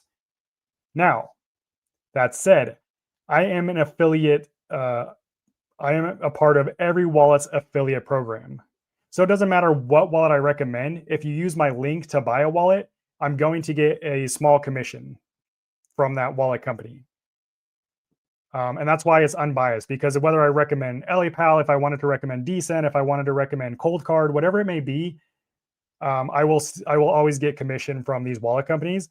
And that's why I'm able to say that my recommendations are my recommendations, not because they pay me, but because that's just what I use. Also, you don't have to, you don't have to use my link if you don't want to. Like, even if people didn't use my link, I'm still going to recommend Tangem because I believe that is the most beginner friendly wallet. As far as partnerships, I'm I don't have any official partnerships. I'm not sponsored by any hardware wallet brand. I've never been sponsored. I've never signed a contract saying that I'm a sponsored or that I have to post a certain amount or say certain things about a company. I've never done anything like that. Um, I don't think I ever will, at least not with hardware wallets. But yeah, again, I only recommend what I use and what I recommend to my personal friends and family. Um, so yeah. But yeah, a little bits has a good point as well. You should always research things until you're comfortable. You don't have to take my word for it. If I'm just part of your journey in finding a wallet that's good for you, then that's cool too. Like this doesn't have to be the stopping point for your research, and it shouldn't be. You should really continue to and strive to continue to learn about crypto security and wallets. Um, so yeah, it's a good point. VJ says, how safe is it to keep using Tangem if I lose one card, considering the person who has access to lost card can access PIN? They can't access the PIN. If you're using a PIN on your Tangem wallet, you're using it wrong. It's not designed to be set up with a PIN. It's designed to have a completely unique password. As long as you create a completely new or unique password with your Tangem wallet, no one's ever going to guess it. It's virtually impossible because there's an unlimited number of combinations that could be created. So, one world economy, mark of the beast. Can't buy or sell. Can't buy, sell, or trade. Yeah, exactly. I mean, that's prophesized, and that's where we're headed. And because that's where we're headed, I can only imagine that blockchain technology could play a part in that. But definitely digital, like making everything digital. That's exactly where we're headed. John says everyone hit that like button. Likes are free. Absolutely. Thank you, John. Mike says, I tried that with Phantom, but there's no XRP then after importing. Well, let's see. You're talking about importing your seed phrase into another wallet. You need to make sure you're importing it into a wallet that supports XRP. You can't import your seed phrase into Phantom and expect to see XRP because Phantom doesn't support XRP. You need to import your phrase into a wallet that supports XRP. So of course you weren't able to see it. Let's see what. Oh, my neck is messed up. Let's see.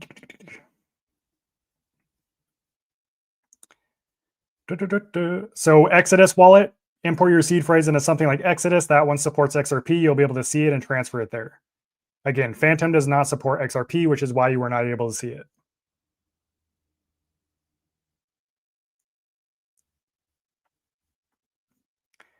Do you recommend we should look into mining? That's what you want to do. Mining Bitcoin today is probably not going to be profitable at all for you. It's way too hard to mine Bitcoin. It requires expensive hardware, and it's extremely expensive just to mine. If you're looking into mining crypto, find projects that is actually efficient to mine that you could actually make money with, because the only reason you'd really want to mine crypto is if you can basically earn free crypto and make money with it. I would check out pond0x.com. That's where I mine crypto. Good live video. Basic question. How many seed phrases can you create with a ledger and how many with Tangem? Just one seed wallet. So you can only manage one seed phrase at a time using most cold wallets. You can only import one seed phrase and manage that one seed phrase. You can create an unlimited number of seed phrases using one cold wallet, though. You could create 1 million seed phrases if you wanted to. But to manage them, you'd have to factory reset the wallet, then import the other one. That's why it's usually just easier to have separate devices. But yeah. VJ says, how does it feel to have spent more on cold wallets than most people's crypto investments? I feel pretty good about it. It's just what I like to do. Also, it's allowed me to create this channel, which also pays the bills. So I'm not complaining too much. Also, I can write them off on my taxes because I use them for my business. So it's pretty cool. Where do you stake ETH since Tangem only has liquid? So Tangem doesn't support native ETH staking. So you would need a cold wallet that supports ETH staking like Ledger. Mike says, good luck with my neck. Yeah, because I just started back in the gym, every time I start back in the gym, every single time I get a kink in my neck, and it'll last exactly 2 weeks. So I just got to work through it. Andrea said, happy to catch a live with you. What's the crypto security scam? Is it the Web3 wallet thing? No, although that is a concern. Yeah, I mean, the whole, move your crypto into a Web3 wallet, that is a scam. The whole thing that I covered in this live stream is that everybody is focused on the wrong thing. The number one reason people are losing their crypto in the crypto space isn't because they're not using a secure wallet. It's because they're not learning how to use it effectively. So while everyone's arguing what's the best cold wallet, what's the most secure cold wallet, that's not what hackers are actually targeting. Hackers are targeting the humans behind the wallet. That's the weak link. So stop focusing on what wallet is the most secure. Of course, that's important, but most wallets on the market today are already secure. What you need to focus on is how to use those wallets effectively. That's what this whole live stream was about. Gabby Loop says, why are you so buff, dude? Flex those arms. Nope, sorry. You got to pay to see the flex. I'm just kidding. But yeah, I mean, the reason anyone is buff is because they put in the time and effort to build muscle. Just like the reason my crypto is so secure, I put in the time and effort to learn how to secure it. Anything in life that you want to achieve or attain requires time and effort. Funbro says, if I purchase multiple 3-card Tangem, can I separate them and set up multiple 2-card wallets? Yes, exactly. Like I said, if you order this one on sale right now, the one that's buy one, get one 60% off, you get 6 cards. You can mix all those cards together. It doesn't matter. You only need 2 cards to set up one wallet. So if you buy one 6-pack, for example, you can set up 3 separate wallets in the app, all with their own seed phrases, and you can manage them all individually in the app. I'm from India, and here Ledger doesn't sell directly, but reseller, and one is Flipkart, and it's a total scam website here. What to do? Amazon also has Ledger, but I can't verify it's original. That is a tough situation to be in. I know, some companies don't ship to certain parts of the world. If you don't want to order from Amazon, which I don't recommend doing usually, unless that's your only option, you could try ordering from Amazon if Ledger has an official page for your area. And then when you get the wallet, make sure, the seed phrase isn't already set up and make sure it passes the firmware authentication. The other thing you could do is just go for a wallet that does ship to your area from the manufacturer's website. I think Tangem we could check right now. Let me see if Tangem ships to India. Because yeah, you might just have to go with a wallet that you can order directly from the website.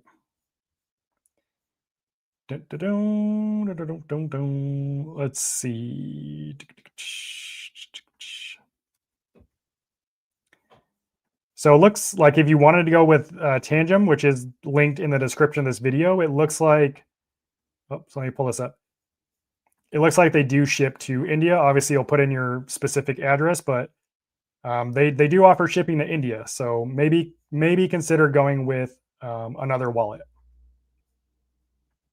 Otherwise, again, you're going to have to order from something like Amazon. Definitely don't order from any scam websites. That would not be cool.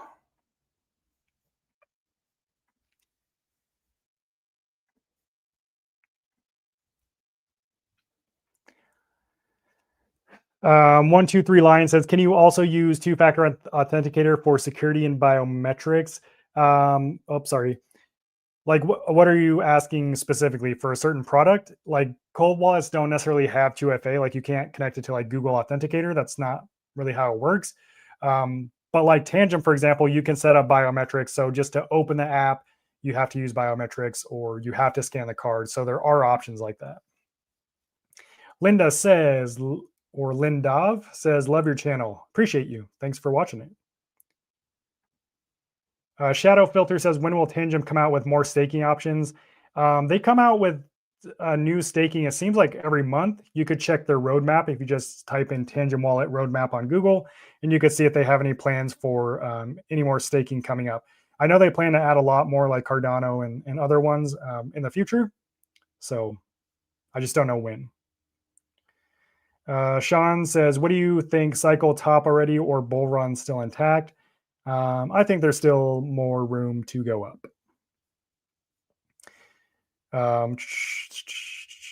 Funbro says, I purchased a 3-card Tangem thinking I would use one and give the other 2 cards to my friends. Obviously, that plan wasn't viable. I mean, it's not wrong to think that especially if you're just learning about Tangem. I mean, I could see anyone making that mistake. But that's why they sell it in the 2 and 3 card sets. They could probably be more clear about that on the website, though, for sure. But hey, you know now at least. So, is it a good idea to split a seed phrase in 3 parts and keep it digitally encrypted on different devices offline? What do you mean keep it digitally encrypted? You don't want to put your seed phrase anywhere online. You don't want to store it anywhere online. That's not a good idea. Encrypted, it doesn't matter. Like this Bitcoin Talk forum user back from 2011, his username was all in vain. He stored the keys to his Bitcoin wallet in an encrypted file on his computer, and his computer got malware, and he lost 25,000 Bitcoin because they accessed his key.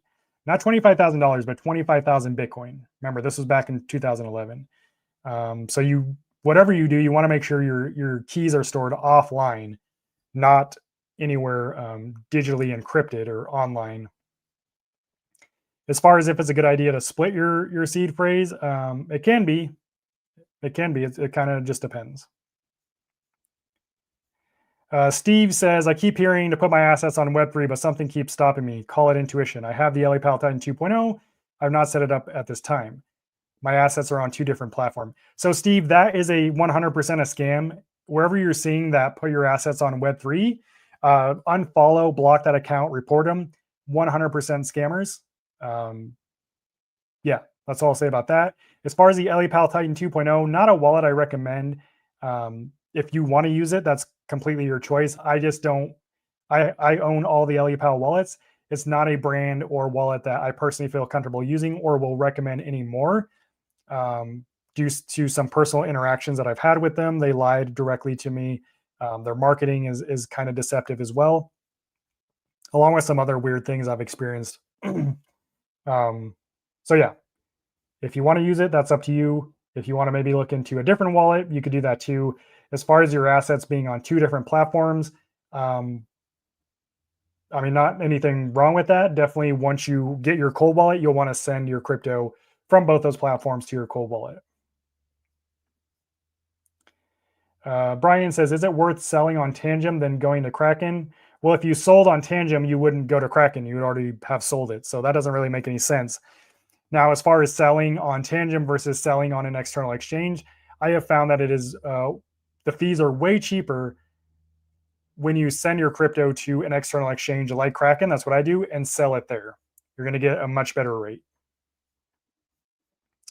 What's going on, Arifkan? Sorry if I butchered your name there. Exonin says, no, on Ledger website, I get an option for India as you shown now, but the custom officers here, they just need 1 point to get me to pay custom on that stuff. Why I checked for resellers. So basically you just want to avoid paying the customs. I mean, I don't know what to tell you there. It seems like, you have to make a choice. Do you want to bite the bullet and pay the custom officers and know you're getting a legit wallet, or do you want to risk buying one from a scam website? You kind of have to make that decision.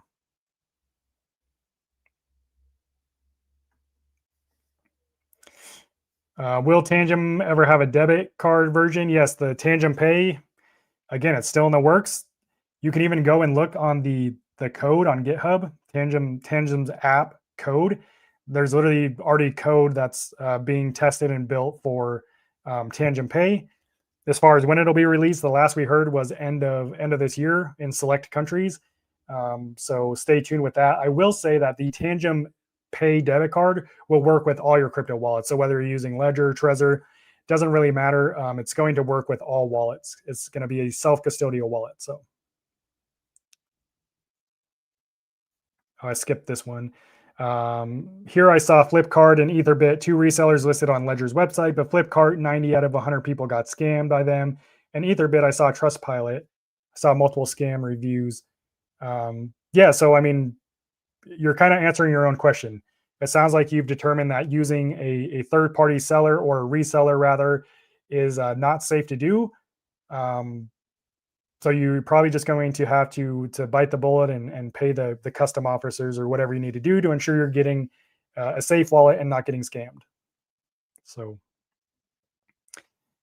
personal question: is this your side job or main job? This is what I do full time. I test and review hardware wallets, and I teach people crypto security. This is I've been doing this full time for I think a little over 2 years now. Before this, I worked for Gary Vee, doing the same thing, except I was writing articles on his website. 1:37 p.m. I did that for 6 months until my contract ended. That company no longer exists. Cyberscroll has been around since 2021. Before I did Cyberscroll on YouTube, Cyberscroll was a blog website where I covered a lot of the same stuff. So I've been doing this for coming up on 6 years, right? Now coming up on 5 years, but I've been doing it full time for and running my own business for a couple years. The Muskrat King says, "Why are two Tangem needed? How does that work? You only scan your ring, right? You do not need to scan both cards." Again, the additional cards or whatever that comes with Tangem, they're just backups in case you lose one. When you transact, you only have to scan one card. It doesn't matter which one you scan. They all have the same key on them. They're just backups. The reason Tangem offers multiple cards is because Tangem was originally designed to be used without a seed phrase. And because of that, you would want multiple backups because if you lost one card, you lose access to all your crypto. That's why they offer multiple backups. But yes, to your point, you only use one card or one ring to confirm the transaction. But that way, if you lose one of your cards or your ring, you still have backups to continue using.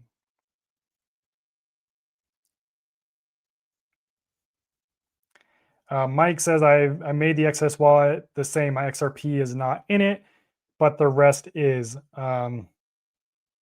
Well, make sure like the XRP option is enabled in the wallet. It's not going to automatically appear itself all the time. Sometimes you have to actually enable that network. So make sure you're doing that.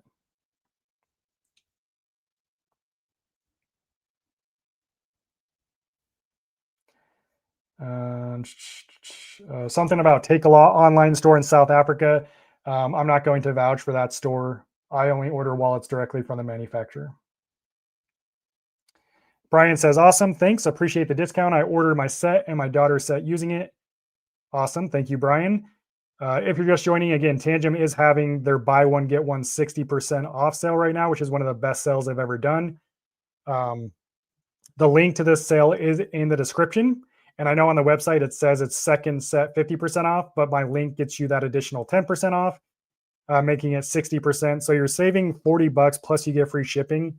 And with this, you're getting 6 Tangem cards, which allows you to set up 3 separate cold wallets if that's what you want to do. So you're getting 3 cold wallets for the price of one, really. Or you could share these wallets with other people if you have other people. Also, the link in the description will get you 25% off the Tangem ring plus free shipping if you're interested in the ring. Otherwise, if you just want the normal 3-card set or the 2-card set, if you just want one wallet, that link will also get you 10% off. So either way, you're getting some kind of discount. Just a heads up.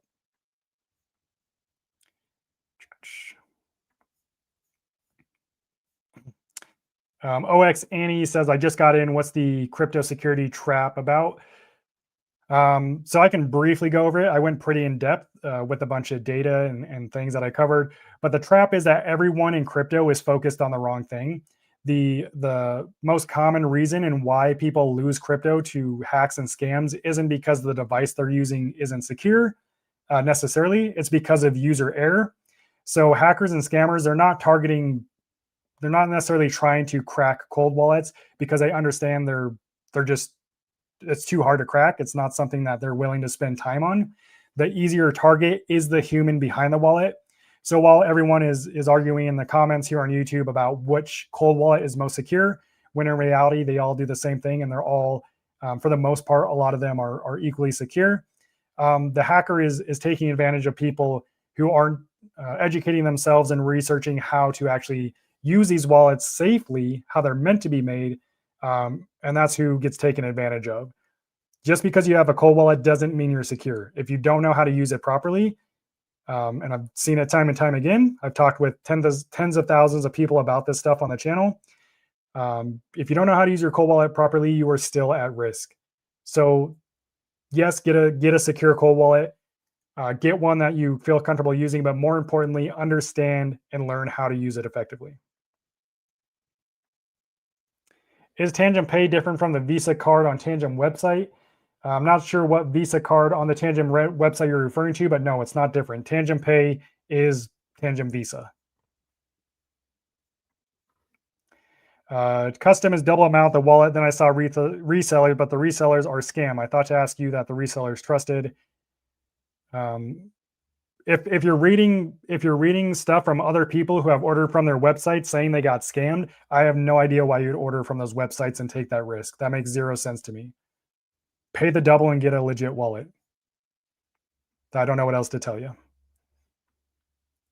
Funbro says, when staking Tangem, I noticed that my crypto can't be moved. It makes sense. What if the company Coinbase were to go out of business? How's my crypto released? I don't know. I guess I don't understand because you said Tangem and now you're saying Coinbase. But yes, when you stake crypto, you do have to lock up your crypto. You will always have access to your staked crypto with your seed phrase. So you just basically need to use another wallet to unstake your crypto if Tangem ever shut down, for example. The Muskrat King says, I only want one wallet, not have a second one out there in the wild. If I use a seed phrase, do I need to set up the backup? Yes. You have to have a minimum of 2 Tangem cards to set up a Tangem wallet. There's no way around that.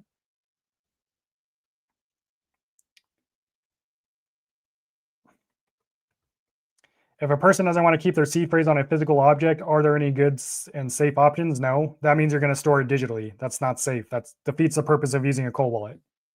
You kind of have to store it physically. Now, that said, a cold wallet itself is a secure way to store your seed phrase. But just know if your hardware wallet ever breaks or gets damaged, you will lose that seed phrase. That's why a physical copy is going to be the most secure.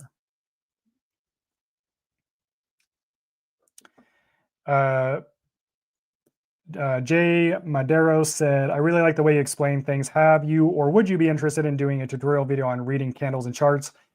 Absolutely not. The reason being is candles and charts in 2025, you can't read candles and charts for the most part. 99% of cryptocurrencies are a scam. They're manipulated. It's fake transaction volume. It's all fake. Reading charts doesn't do anything. You know how, there's thousands of cryptocurrencies launched every day, and a bunch of people claim to be able to read the charts. These cryptocurrencies are launched one after another by the same scammer. It's the same playbook. They use bots to create fake transaction data. So if the buys and sells behind these coins are fake, it does you no good to read charts. Now, maybe you could argue you could read something like Bitcoin that's has been around for a long time and things like that. But even then, I think it's a waste of time, and I would never trust someone just reading charts in the crypto space. It's not something I'll do. Not something I look into myself. Just not interested in it.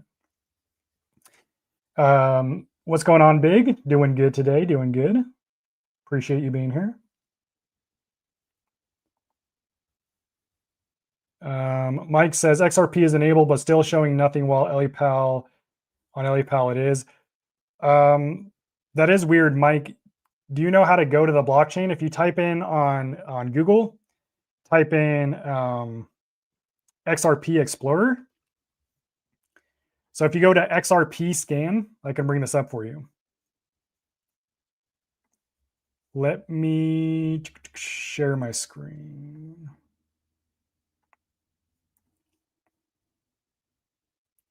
So you need to check where your crypto is actually at on the blockchain, because that's the truest thing that you can check. If it says that your crypto is in your wallet on the blockchain, then you know for sure. It's weird that it's not showing in certain wallets, but if you go to this XRP scan, and on this website, you would just put in your XRP, your receiving address, right? So whatever receiving address that's associated with the seed phrase you're trying to access, just paste it up here, and it will tell you how much XRP is in your account or in your wallet, right? And the reason I'm saying to do this is because just to make sure you still actually have your XRP on the seed phrase you're trying to recover. The blockchain is always the source of truth. If you're trying to figure out where your crypto is, you want to check the blockchain.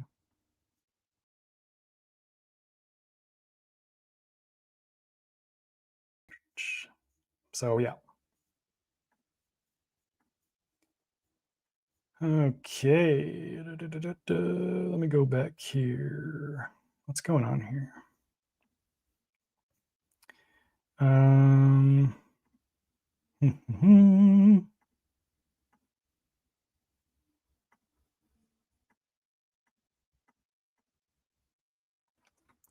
Anyways.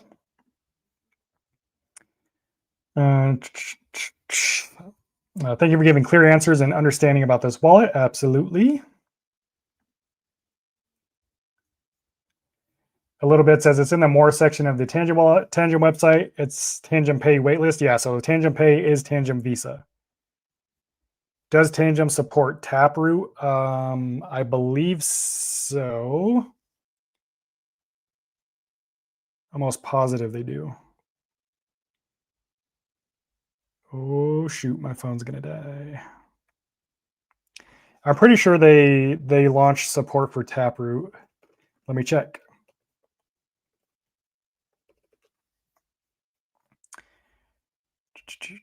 Yes, Tangem wallet supports Bitcoin Taproot addresses. That was updated September 2025, I believe. So yes, it does.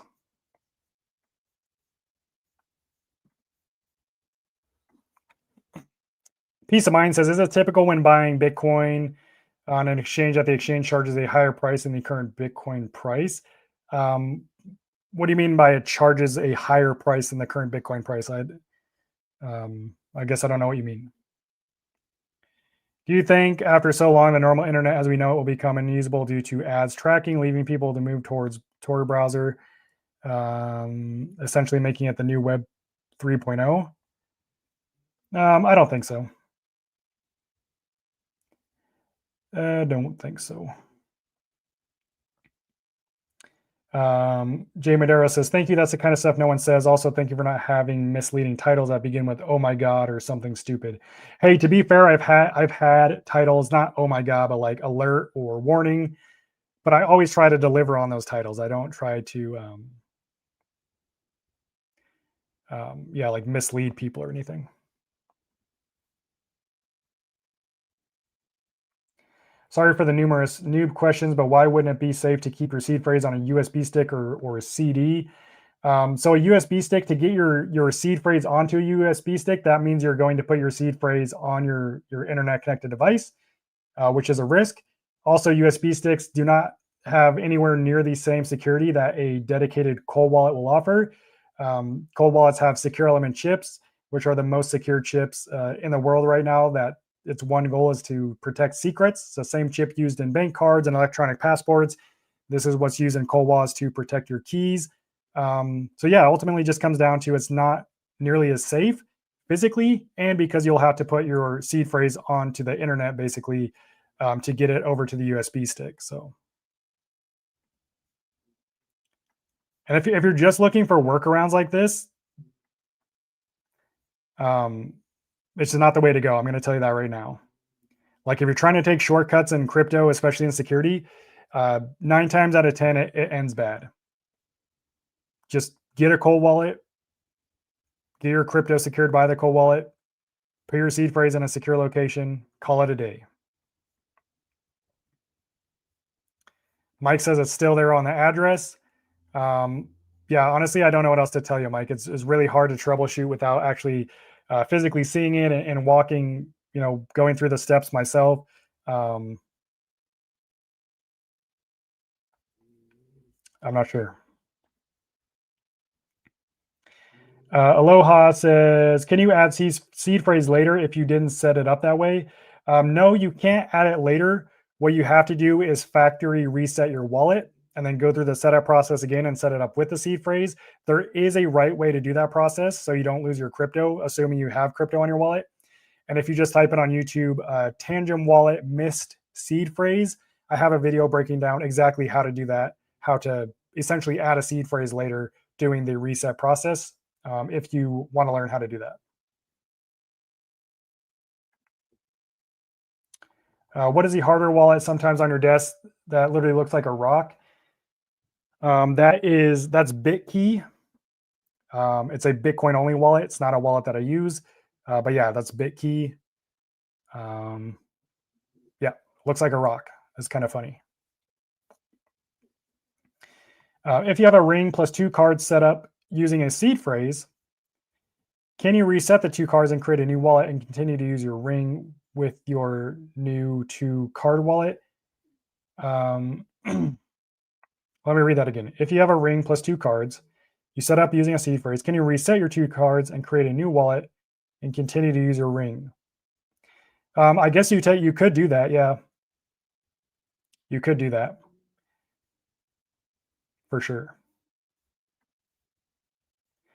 My thoughts on Arculus wallet, Matt, not a wallet that I use or recommend. I own one, but because it's 100% closed source, it's not a wallet that I use. Closed source meaning that we can't confirm anything that the company claims is true. I think Tangem is just the overall better wallet. Tangem's app is 100% open source. Tangem supports more cryptocurrencies, blockchain networks. I like Tangem's user interface better. Tangem's more affordable. Tangem gives you more cards. The one thing I like about Arculus is that the card is metal. I think that's cool. Aside from that, it's not a wallet that I recommend or use. I would just go with Tangem personally. I heard that if you receive XRP from an exchange and then send that XRP out of the wallet address, that it could be compromised because it had a send and receive feature on the wallet. Is that true? I don't know what you mean. I don't think that's true. If you send XRP, assuming you're sending it to the right address, you're not going to lose it. What are your thoughts on HBAR ETF? I don't have any thoughts on that, honestly. Yes, exchanges charge a higher price than the actual going rate for crypto. That's called spread prices. Some exchanges charge pretty steep spread prices. There you go. I didn't understand the question originally, but it looks like Driz answered it for you.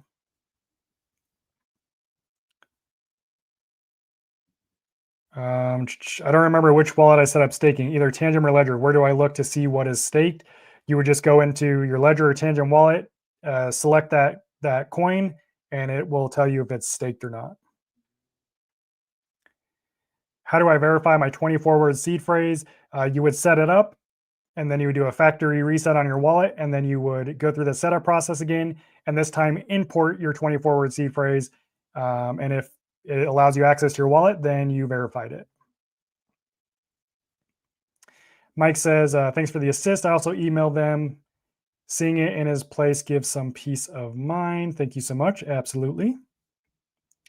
Fred says, if Mike is moving a seed phrase from one brand wallet to another, the 2 wallets may use different paths to generate addresses. Yeah, that's possible. That could be what's going on. I honestly don't know. I don't know enough about XRP and how they work in the different Exodus wallets versus EliPal. So that is a possibility for sure. But yeah, again, Tangem is having their biggest sale of the year right now. Buy one, get one. 60% off. One of the best deals that I've seen. If you want to take advantage of this deal, the link is in the description. And with these 6 cards that you get, you can create 3 separate cold wallets and manage them all in the one Tangem app. You also can get 25% off the Tangem ring using that link if you want to, or if you just want a 1 pack of 3 or a set of 2, you'll get 10% off using that link. And if you get the buy one, get one, it's pretty cool because you can choose what your 2 different sets look like, a bunch of different options. These are all the same cards. They all work exactly the same. They're all the 2.0 versions, for anyone wondering. But yeah, that's about it. I appreciate everyone joining the live stream. God bless and have a great day.